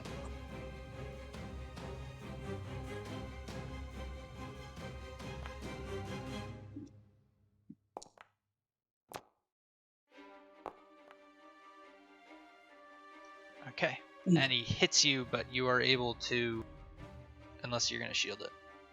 I use my reaction on Izzy. Okay. Nice. Good tracking that shit. And that is his thing. He's going to second wind. Giving himself 20 health.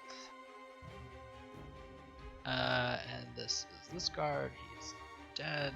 Damon, it is your turn. Alright, I'm just gonna hit this guy a couple times.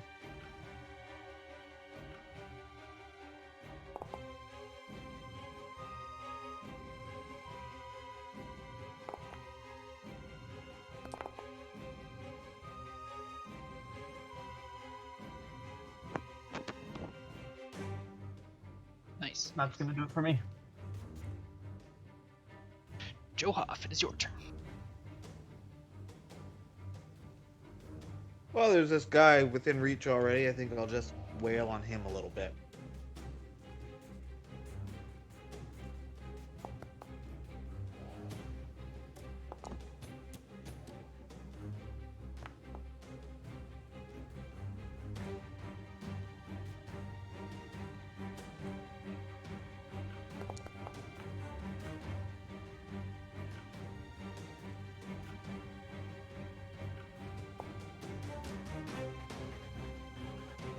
Yeah. Not particularly ideal, but whatever. Yeah, you exchange blows with this guy. I'm gonna move just like... I guess just gonna hop up on these barrels or something, so that I'm not quite within reach of him, but close enough I can reach either of the guards.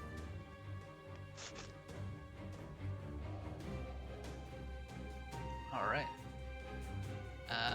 It is this elite guard's turn, who is going to continue his orders and attack Bayroll.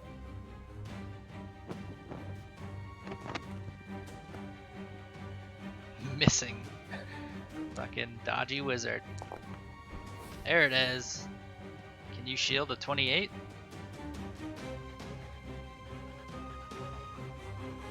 Will shield get you above a 28?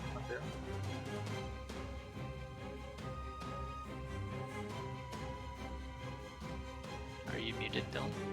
Oh, my bad. Yeah, sorry. I rolled it before I even saw he rolled a 28, but I'll still count it. No, you don't have to count did it. it. It's a reaction. Okay. You can choose to do it. You don't have to see the roll. Got you. I'll eat it. Are you? No. You can see the roll, so don't lose the spell slot. Got you. Yeah. And then he's going to attack you a third time. Wow. All right. Isolde. Alrighty. I'm going to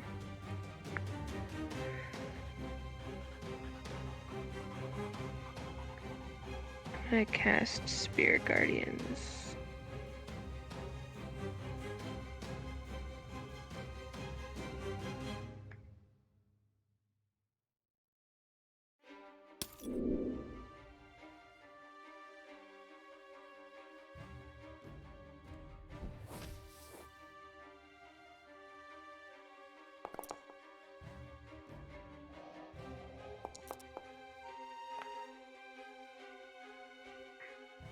Sorry, friends.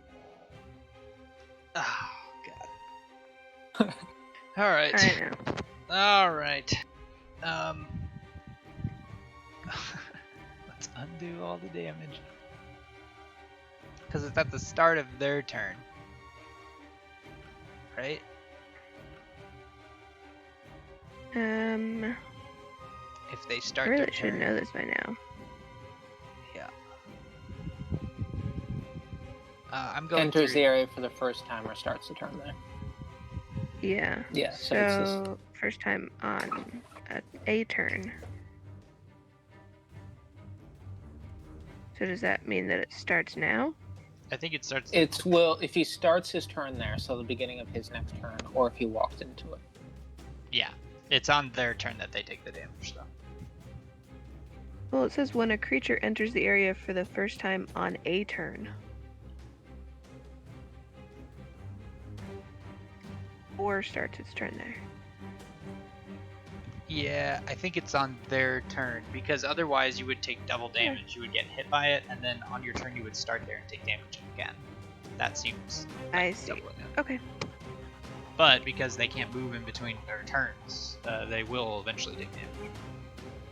Got it. Okay. So... You could take a step forward, too, and get his friend.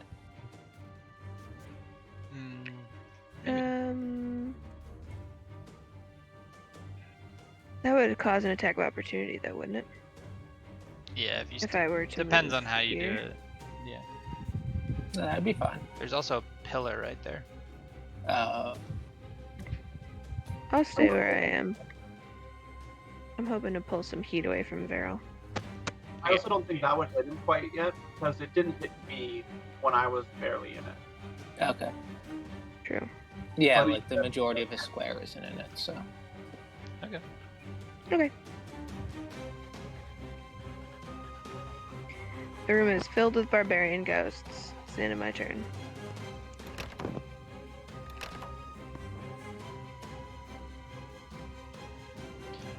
Okay.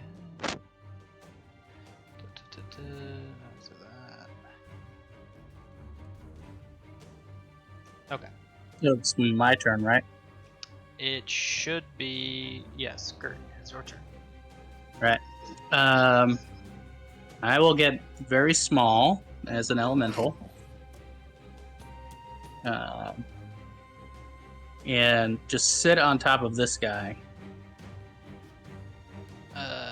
Okay. I don't know if I can do that, can I? I think I would like to think of your kind of like shape changing ability to be sort of a transportation based thing. So if you want to like get small and zip through a bunch of bad guys, that makes sense. But I think if you're going to end a turn, you're going to be in your big bonfire form. Okay. And where did Rainer, where was he? Next to Isilda? He's right where you're at right now. Right where I'm at. Alright, so I'm just gonna move there. So everyone in 10 feet of me is affected by difficult terrain.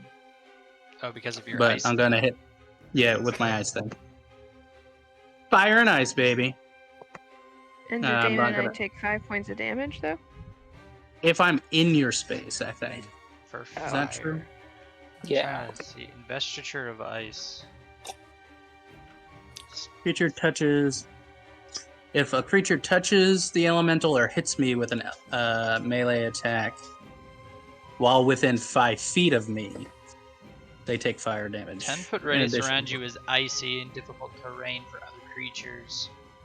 The radius moves with you. So basically, the investiture of ice is making there be frozen, slippery ice below you within 10 feet of you. And since you're a large token, that is pretty big. Yeah. Yeah.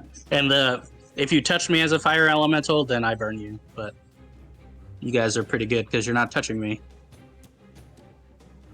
And now I will... Okay, so all of that around him is now slippery terrain. And...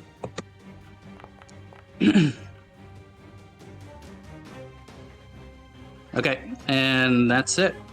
Okay. Alright. Top of the round. Shalif is up. She's going to get behind this guy and give him the old stab.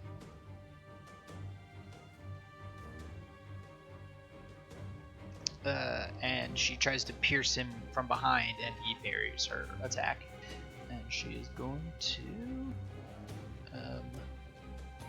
bonus action disengage to get back here.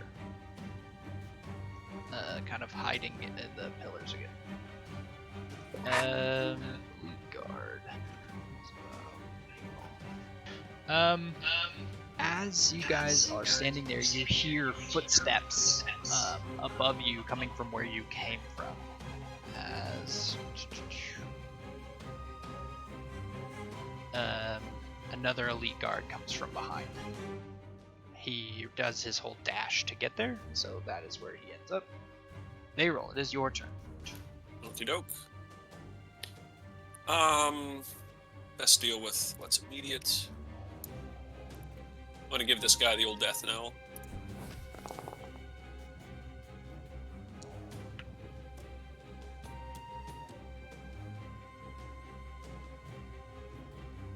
Okay. Is that your turn? Yeah, I'll stay right here. Okay. Raynor is still vamped out of existence. Terran, it is your turn. Alright, so... Not a big fan of that elite guard, but I want to get rid of this guy first, so... I'm going to hold Alara's staff forward again and cast Ice Ray at the guy fighting Beryl. Okay. So that's Oh yeah. the first one. The second one. Oh, wow. And the third one.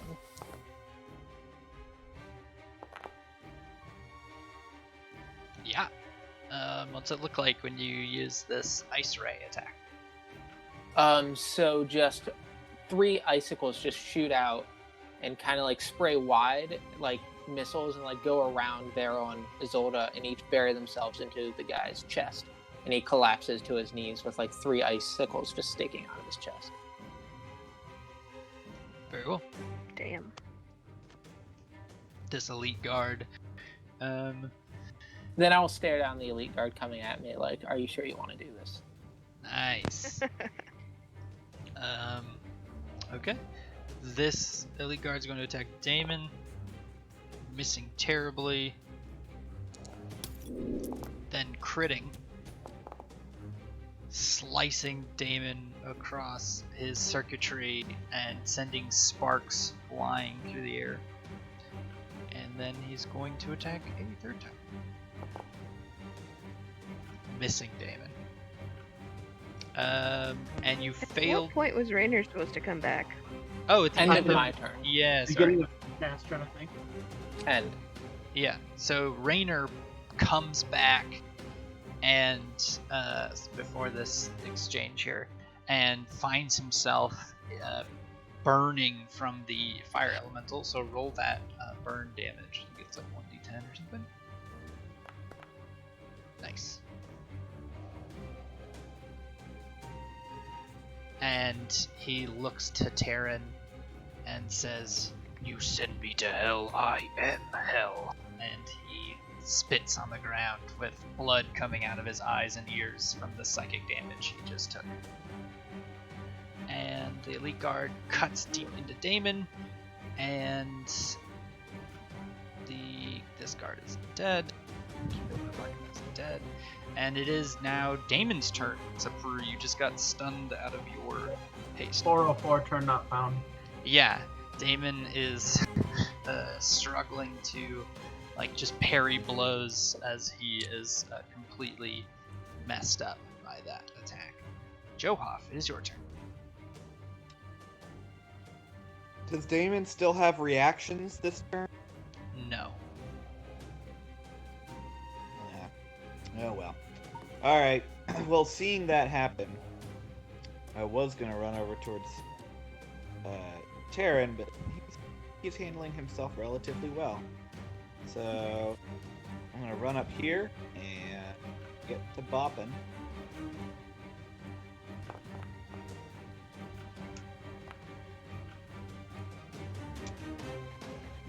Okay, and I'm going to use the Crusher Feet to push him back 5 feet when I hit him. Nice.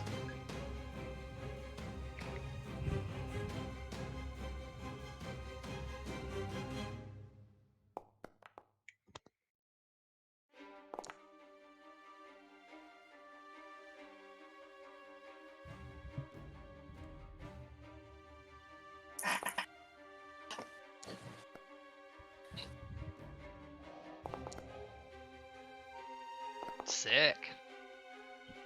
So you come out punching him, just slamming him in every direction. He can't dodge any of your blows as you catch him on his back foot and make him step back 5 feet as you're just assailing him with slams and punches. Yeah, I'm actually gonna stay there. Okay. More footsteps as another figure runs down this hallway using their dash action to get to you. And this guard is dead. Isolde, it is your turn. Alright. I am going to reach out and touch Raynor. And I'm gonna cast Harm. Okay. And I think I have him targeted, but he's underneath. Yeah, Osner. now I moved Okay, Osner, yeah. so you can do it.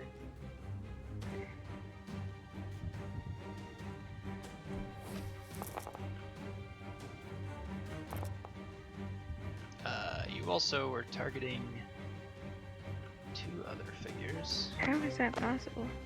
It happened because I was moving them invisible when you were putting up your thing. That's fine. It auto-targeted them. Okay, so it is a DC 17 Constitution save, which Raynor succeeds, but he still takes half damage, so he takes 28. And yeah, you pump him full of necrotic energy. What's it look like? It essentially looks like his blood is boiling and beginning to pour out of his eyes. Nice. Okay, yeah. At the end of your turn,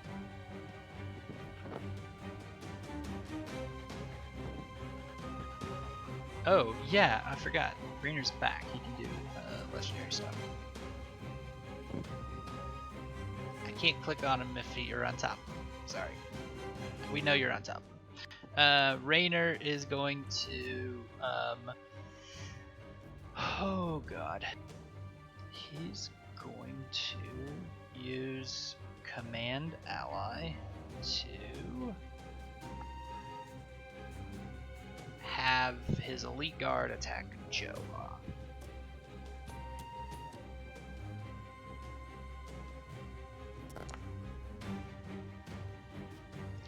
And then that's the end of his turn, and now it is this figure's turn, who shows up at the top of the stairs, having just arrived.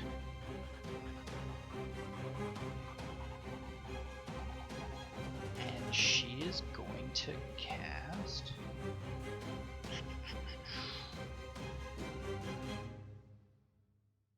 Let's see.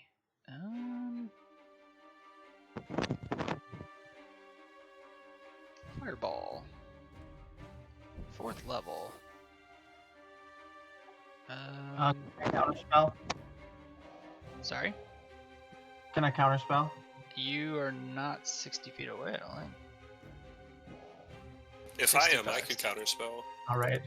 Yes, Feral can try to counterspell.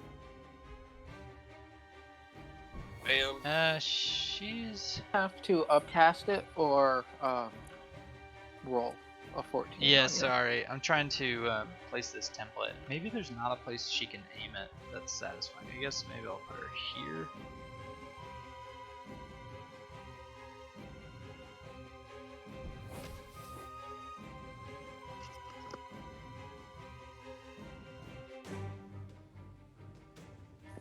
Sorry, I'm really struggling without my HUD. I have to pull up the character sheet and then click it, and then there's like not enough space. Yeah, she'll do it, and it's gonna hit these guards, but it's fine. So, that's where I'll put it. But I'll undo the damage. Okay, and then you're going to counterspell it? Yeah, it's at 3rd level earlier or 4th up level? in the chat that I've cast it. Oh fuck, I forgot to upcast. Okay, here's what happens. She cast it at 3rd level because I fucked up the shit a bunch of times. So you counterspell her at 3rd level, that's fine. And she's going to counterspell your counterspell. Sure. Wait, this means she doesn't have a reaction anymore, right? Correct. Awesome. And I'm gonna say this spell does hit that.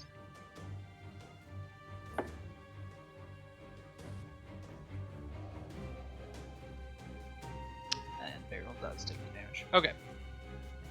Does everything look right for you guys for there? Yeah. Bosner, you're up.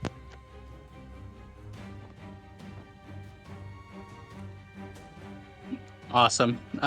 So first, before anything, Raynor takes more damage from Firestorm. Yep. Whew. 1 damage. Yep. Real high. And then I'll do 2 attacks on him.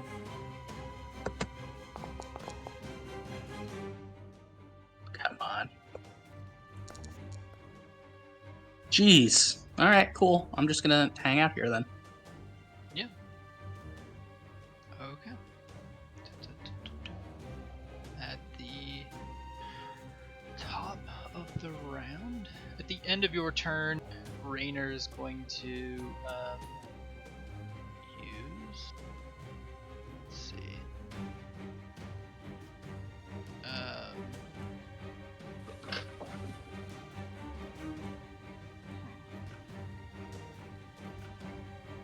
Yeah, he's just gonna use Command Hour again to have this guard, the only one in range, attack Joe off.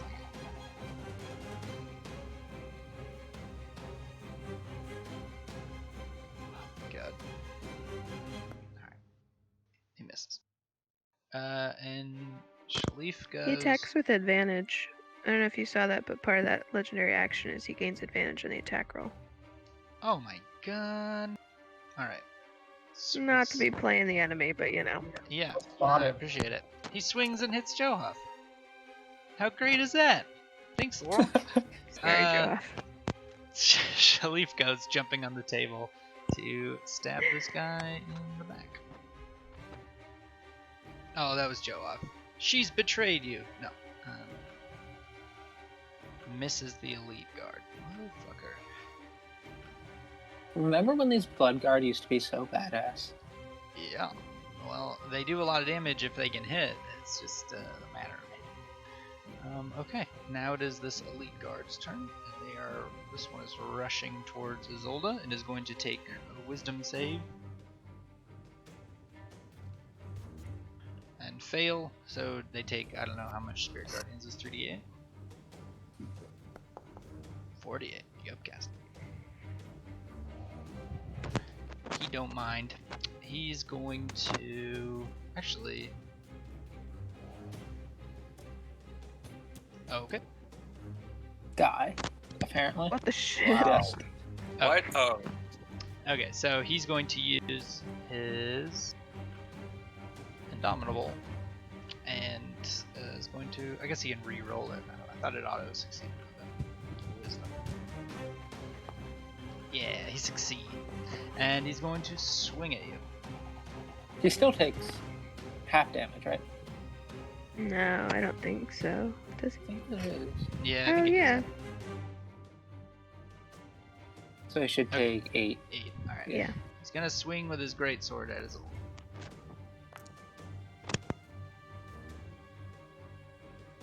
And as he loses concentration. Oh, on- wait. I'm going to use my reaction to use Alora's wall on Okay. the first one, so she doesn't take any damage on the first hit. Okay. So undo that Um, 20 And then she shouldn't lose her concentration either. And then she loses 11 health on the second one as the sword. Right. Oops. Why did that do that? The fuck? And then she succeeded her next saving throw. So, concentration's held at least. Alright, this got out of control here. She had 27. I undid it. She should be at 27 plus 21. 48. That looks right. But she still takes 11. That's what she's at right now. Sorry with all these concentration saves. But I think the important part is she made her other concentration checks. Yeah, what are you concentrating? Oh, Spirit Guardians, got it. Yep. And then she's gonna swing 1/3 time. And miss. So, Tyrion erects a barrier in front of Isolde, and the Elite Guardian slashes through it, trying to beat it through it to get to her, and is able to land 11 damage on her. And that is his turn. Beryl, it is your go. Okay. I will telepathically ask Izzy, like, we're not trying to totally kill Raynor. We want to leave him alive, right? For questions. At this point, just kill them all. At this point, just kill him? We're being overwhelmed. Yeah, let's not be fancy. Got you. You right. All right. We'll see. And that is Taryn in character. That's not me. Yeah, got you. Yeah. Isolde will agree, though. I don't know if this might do it. That fucker. Excuse me, sorry. Oh my god, 73, what a crazy amount of damage. Yeah, he, I'll say once again, you shoot this ray of disintegration that's like time magic in form, and he holds up his hand that has the ring on it, and he seems to catch it, and he just stares at you while he catches the spell with your shield. I'm visibly upset. Yeah. And is that your turn? Yeah, I can't go nowhere, so I'll stay here.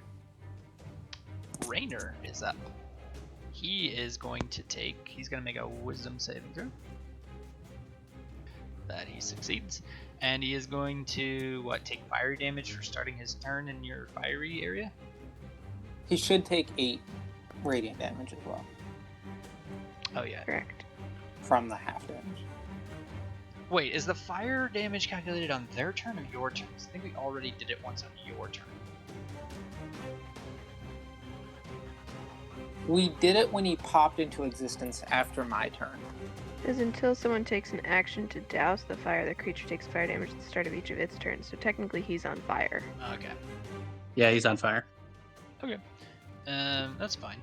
He is going to, while on fire,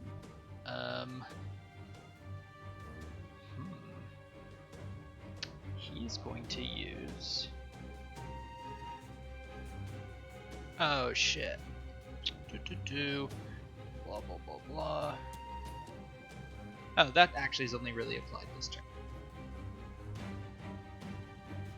He gains 10 health at the beginning of his turn. And I thought he had... it doesn't look like it. Okay. He's going to... since he's basically like walking through fire anyways, I guess he's gonna step away from your stuff to attack towards Beryl. So make a sentinel attack to see if you can stop him.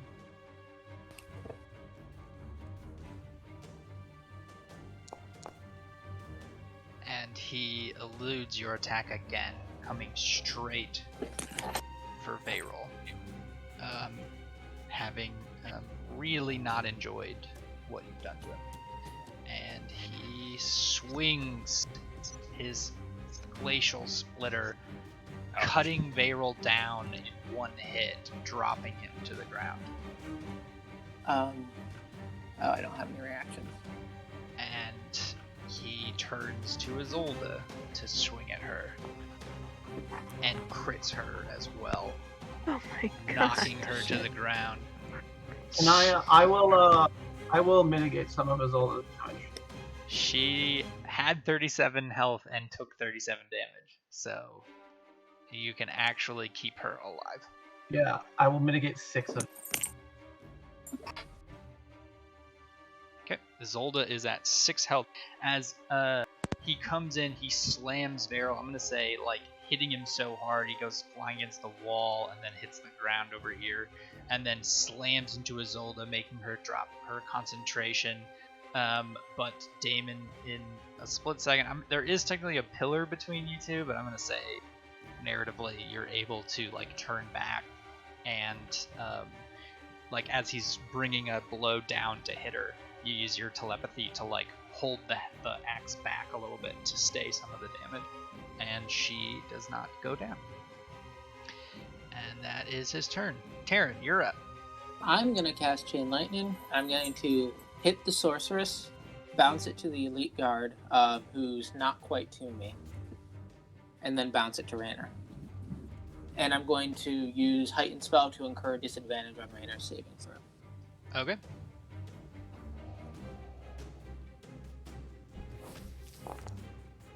So he should roll with disadvantage. Yeah. He succeeds with a 25, but I'm going to tell you now, he'll just use a legendary resistance to succeed. Alright. He's got to be almost out of those. And but the lightning bolt still hits him regardless, and does hit right, the so he guard. takes 21 damage. Yeah, so he did take that. He is hurting for sure. And at the end of your turn, he commands the elite guard to kill the dragon sorcerer. And that elite guard is going to swing at you. And miss. Oh, he has advantage. Yay! No, that's not, we're not cheering for that. Sorry. He hits. Taryn suffers 18 points of damage. And it is... Oh, sorry. Was that the total end of your turn? Is there anything else you wanted to do, movement-wise or whatever? Actually... yeah, let's call it a turn there. Yeah. Okay. It is this elite guard's turn, and he is going to turn to this pesky rogue once again and swing his sword at her.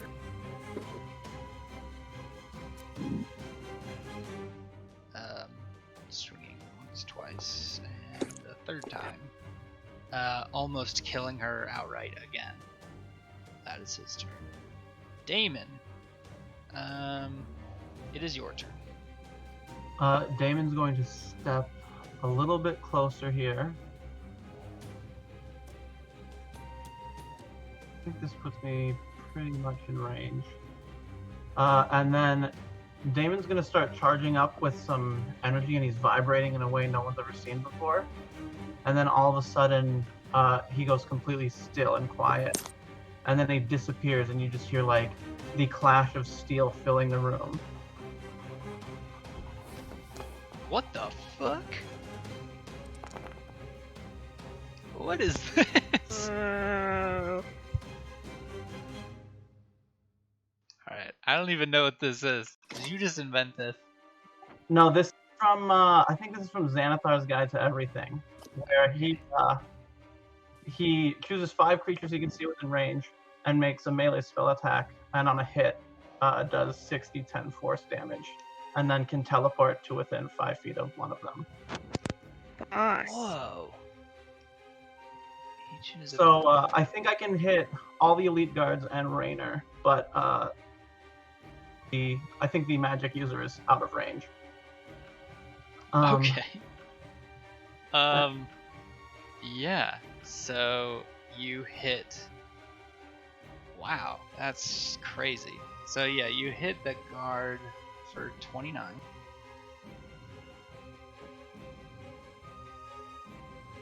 You hit Raynor for 29. Yeah. Oh, he almost dies.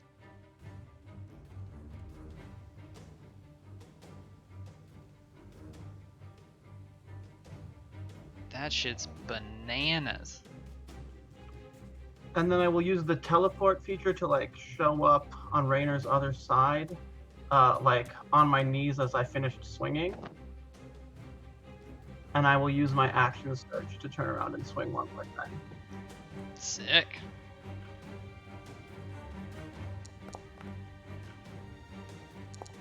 Yes. Oh shit, that was a good roll. Yeah. You cut into him, and he falls to the ground as your flaming sword cuts him. He's sort of burned with the fires of hellfire with the elemental form and your sword. I am cool if this is too much to do in one turn, but as a bonus action, can I try and take the ring he's been brandishing off? I'd say it's a little too hard to do that mid-cut. It's like an action thing. That's fair. Plus, from your knowledge of magic items, it's likely that it's sort of a attunement situation. And okay, Joe, it's your turn. It's a pretty good turn. Yeah. Well, following that's gonna be a little bit. Anyway, yeah, can you just do like 80 damage to everybody in the room? Yeah, I think so. I'm gonna start with just punching this guy in front of me. We'll see how that goes.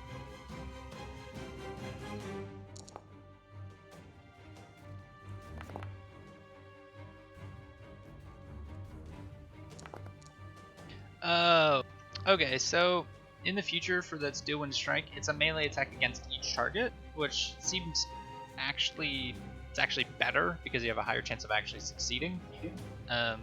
And you could have a chance to crit, but we'll just play it as is for that one. Okay, that's cool. Yep. Alright, so I'm gonna take Flurry of Blows, but then move up to over here. Okay. And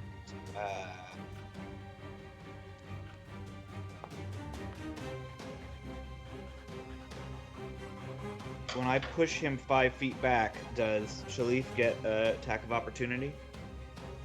No, because it's forced movement. Oh, okay, well, never mind. I know, I used to think the same thing, but I learned that the hard way in another game the other day.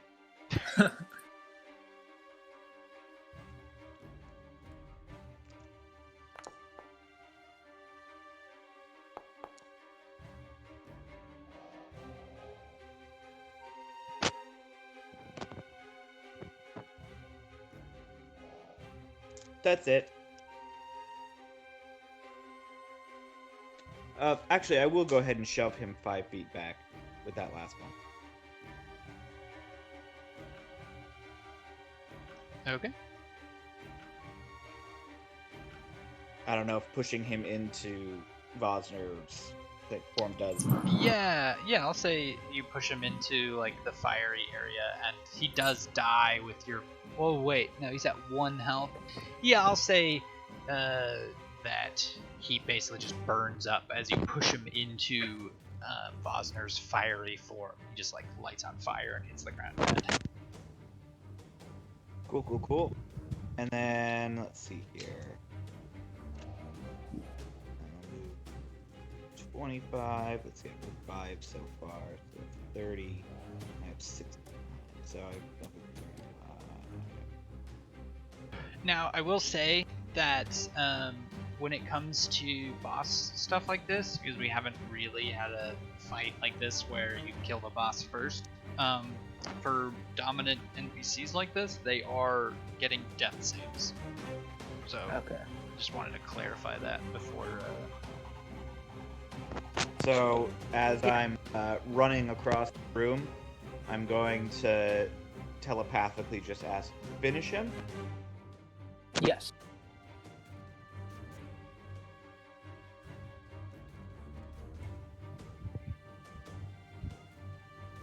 Oh, actually, I guess I took all my attacks. I'm just doing movement now. Yeah. But I'll still pull up here so that if he Okay. happens to pop back up, I can smack him. Okay. It is this elite guard's turn. He's going to step towards Terran and swing his sword.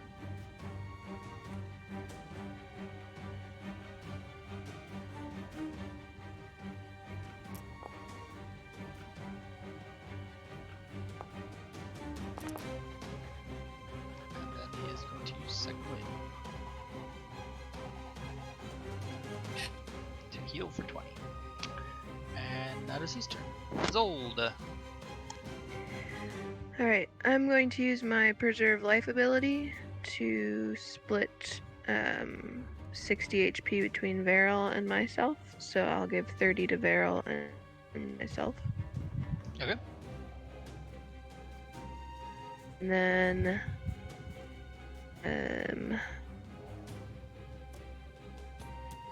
as my bonus action, I'm gonna cast Mass Healing Word. 60 feet, yeah.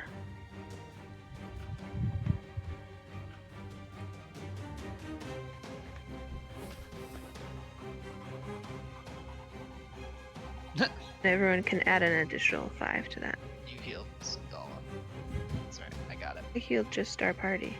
Well, you still have her targeted from a long time ago. Ooh. It's okay. I fixed it.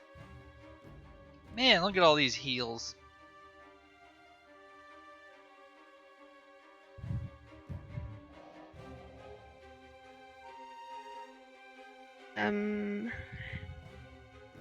Yeah.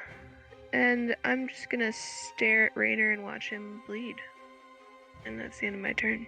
Okay. At the start of her turn, she is going to cast Healing Word at 4th level. Healing Raynor to 16. I'm gonna counterspell that. Okay, it's at 4th level, so you'll have to. I'll burn a 4th level spell slot then. Okay. I'll just upcast my counterspell. And she will counterspell your counterspell. Oh. Can I counterspell her counterspell? Are you within range? I think I am this time. She cast it at 4th level because she's out of 3rd level slots. So you'll have to either cast it at that level or. I kind of feel like I would know that, so I'm gonna do it at 3rd level. Okay. So you need to roll a 14 intelligence. Just flat intelligence check. He rolls 18. Yeah, you can. I'll allow it. All right. Mayroll, seeing this unfold, undoes the magic, or like gives Damon the insight to break the spell, to stop the counterspell, to stop the counterspell, to stop the heal. Love it. And Raynor is not healed. That was a bonus action, so she's going to use Firebolt at Terran. Oh my god. Alright. Well, that is her turn. Bosner, you're up. Terran's just like urging everyone to kill Raynor while he's down. Woo! All right, It's just well, like a thrumming in everybody's head at this point. Vosner will probably let him die by doing this little move. So eventually, let me get this. Vosner is going to move as a fire elemental through Raynor's spot, to right in between here, and I just need to see where everyone is. I don't have sight. And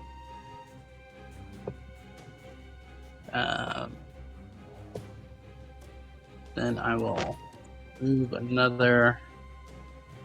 Come on. Where is my ruler? There. Okay. Then I'll move over there. So, as a fire elemental, I'm going to move there. So Raynor takes firestorm damage. Yep. So it takes 1 failed death save. Yep. Oh, okay. Yeah, I don't need to roll damage for that. And then I guess that elite guard takes firestorm damage because I moved through his spot. Sure. And then, my guy now. As my action, here we are. Stupid. There we go. I will. I gotta find the spell first.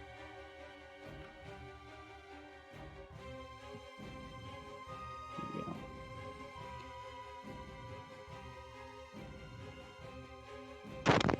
Oh, book. I'm gonna cast Cone of Cold from the thing. Yeah. No.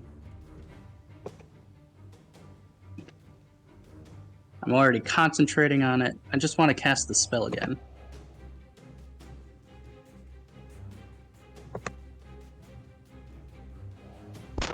I don't. Yeah. There we go. All right. I'm going to use essentially Cone of Cold to get those guys. How do I turn the template? There's a mouse wheel. I don't have a mouse wheel. You're playing this without a mouse? I think Yeah. it's shift and you're scrolling on your pad as well. Not Okay. Okay. God. Shift. Come on, Let let this me. guy a mouse. Gert, I'm gonna send you a mouse for Christmas. Perfect. That's what I need. It's not letting me even place the template. Alright, I'll place it for you. Who are you trying to hit? These two elite guards? Yeah, the two elite guards. It's a 15-foot cone. Oh, you're gonna get me too, man. Wait, aren't you Yeah, I'm fine. I'm just. immune? I don't know, it placed. Let's see. So it's 9 damage, cold. Okay. Let's say... And that one guy takes this dude right here gets firestorm damage as well. Okay. Yeah, I think it's good now. I just applied the 9, I didn't even have him roll for it. Are you good? Yep. Okay.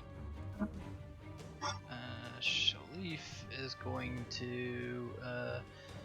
I think she's gonna chill the fuck out. She's about to die. Actually, you hear as more footsteps come from the front of the town hall, and as 2 guards walk in, and Shalif just walks up to him and just attacks him, cutting one down and instantly killing him. Okay, this elite guard is going to attack Taryn. Okay. Is that the one closest to me, or? No, farthest away. That's the other one. And it's gonna miss. Alright, we're getting done. Oh, miss. These fucking rolls. Veyroll, it is your turn. All right, feeling a little tired after being brought back from. Yeah, you're prone, by the way. Takes half my movement to stand. Yep. So let's do that. It's very claustrophobic here. So let's go. Whoops. I trust all of you. Well, no, we got that sorceress down there.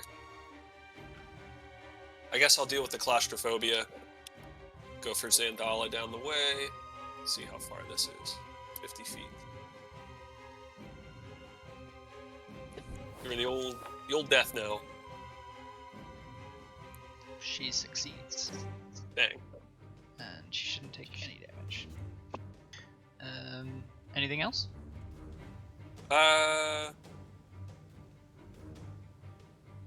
No, that'll be it. Okay. Rainer's turn. First time since he died. He should fail. He is on fire, I believe. Oh, good point. So he's just 2 turns. He's taking fire damage. Let's roll a death save. So he should have 2 failed. Yep. And with that, he dies on the ground. Karen, it is your turn. Oh man, do I risk? I have my reaction back, right? Yes. All right. In that case,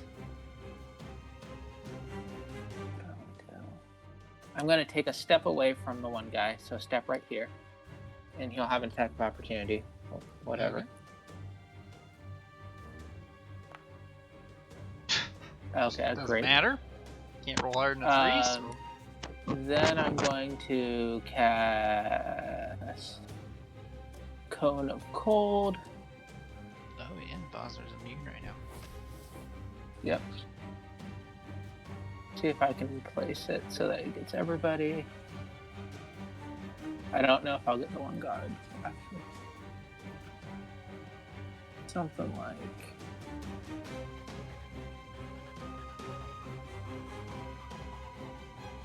that. Yeah. And I will give her disadvantage. Or I guess it doesn't matter, but...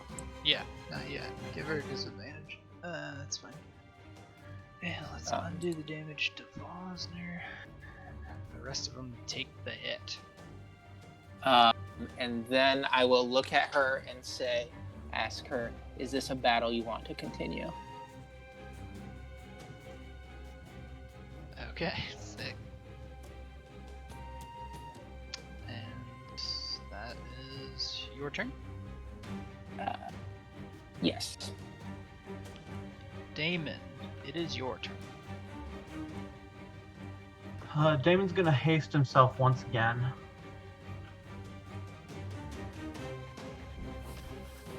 And then he's going to sprint up to Zendala and swing at her. But he will take 2 attacks of opportunity. Actually, just one, because the other guy just used his.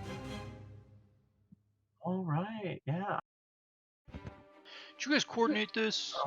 And then I think I will also take. Oh.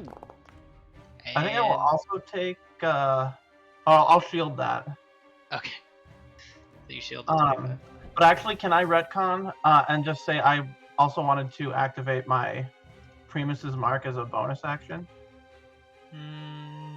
Sure. That's fine.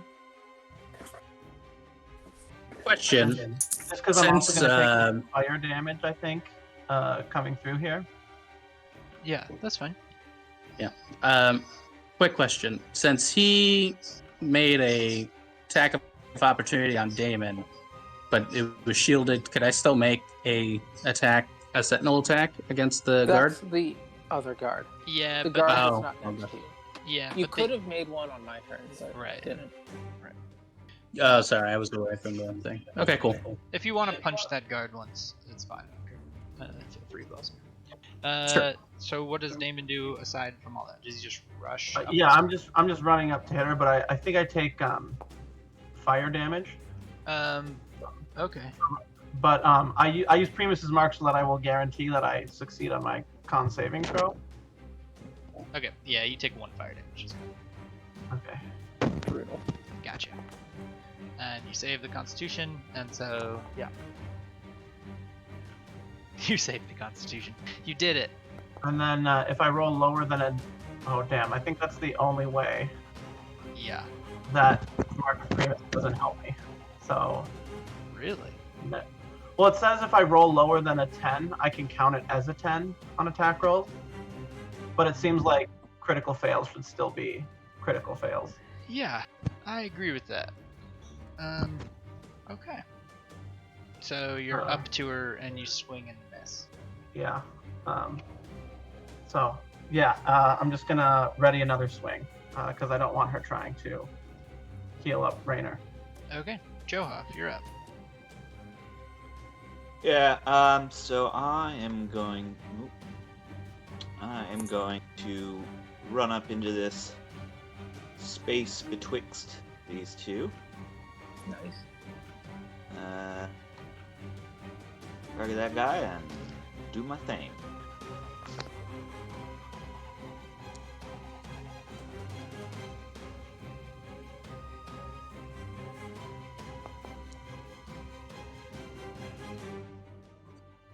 Hey, you're rolling like me now. You inspired me. I didn't. You do not have inspiration. Actually, on my character sheet, I still do, but I don't know what it's from. It's from some long time ago, and I think I forgot to take it off. You did something that was impressive. You still have it if you did it from then.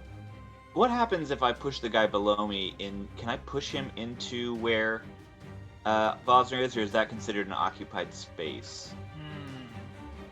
I'll allow it. I mean, that's sort of a fun combo with the elemental.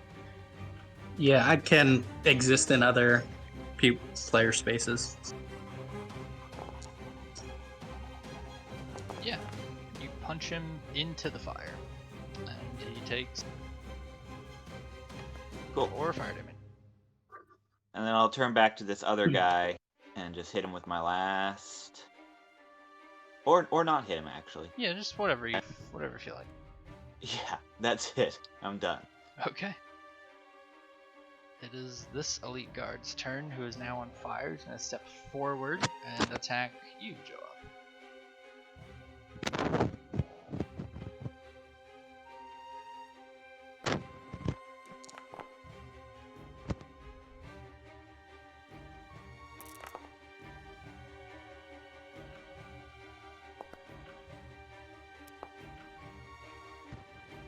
And you are at... This is why I usually run away. Yeah, you're at 2 health, I believe, as he hits you 3 times, cutting into you deeply. But he's still on fire, so he's gonna take, I think, like 1d6 because he's just on fire. Yep.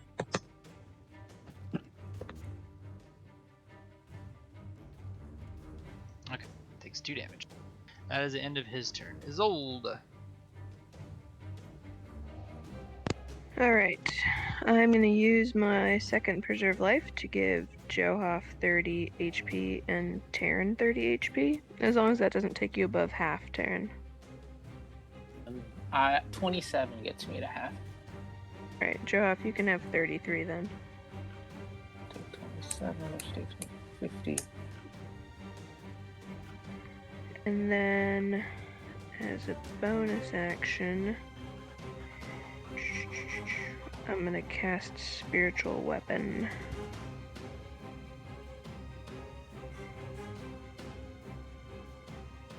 Down here.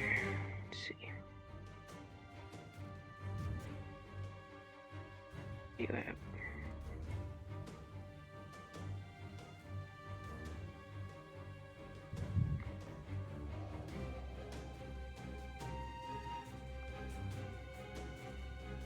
I'm guessing you want it up here. Yep. Yeah. Smack her with that spiritual weapon. 5th level. Boom. And yeah, that's it for me, I think. Okay. Oh, question. Yep. My new feat allows me, if I make a melee attack, to then move without having to take attacks of opportunity. Does melee spell attack count for that? No, I don't think so. I don't think, because it's not your attack, it's the weapons thing. Got it. Okay, that's it. Okay. On Zendal's turn, she is going to target Damon with a spell.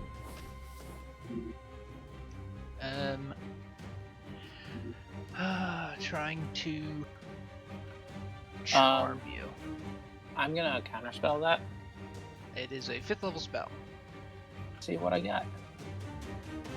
I've got one of those left. I'll just straight counterspell it at 5th level. Okay. And she fails. Oh wait, she has 1 4th level spell slot, so she would definitely try. So it's got to be a what? Got to be a. I think it's 15. Yeah, 15. And it's her spell casting modifier. Mm-hmm.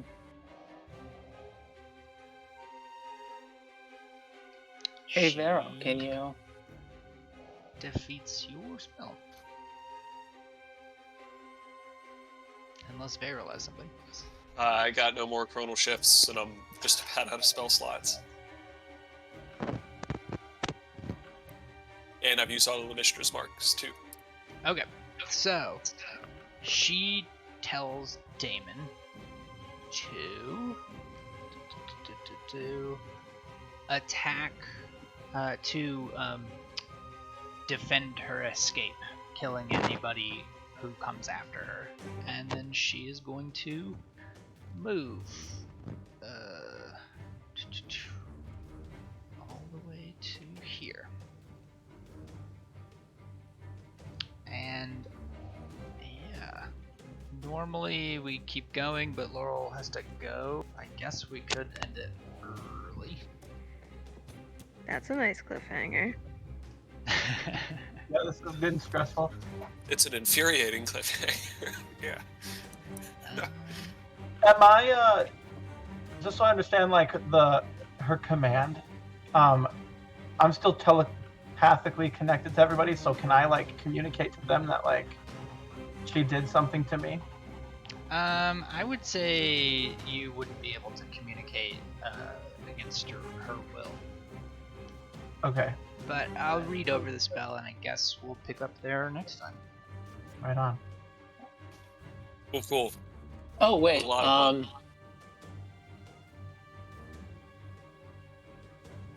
Damon should have had advantage on the saving throw because we were fighting. Oh. Okay.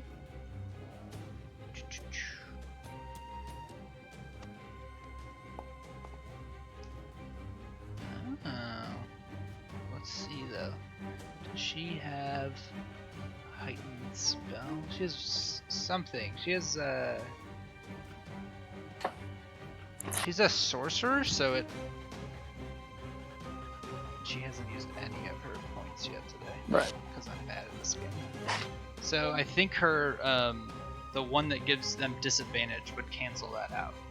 Yeah, right? okay, yeah. Heightened spell would, yeah. So she would definitely have used that. And she would have probably used it earlier on other abilities if I were better at this game. Okay. I guess, yeah, we'll pick up there next time as you guys are trying to survive the last few rounds fighting against Rainer's men in the Town Hall of Bryn Cheater. Good stuff. Damn. Very good stuff. That was so fucking satisfying.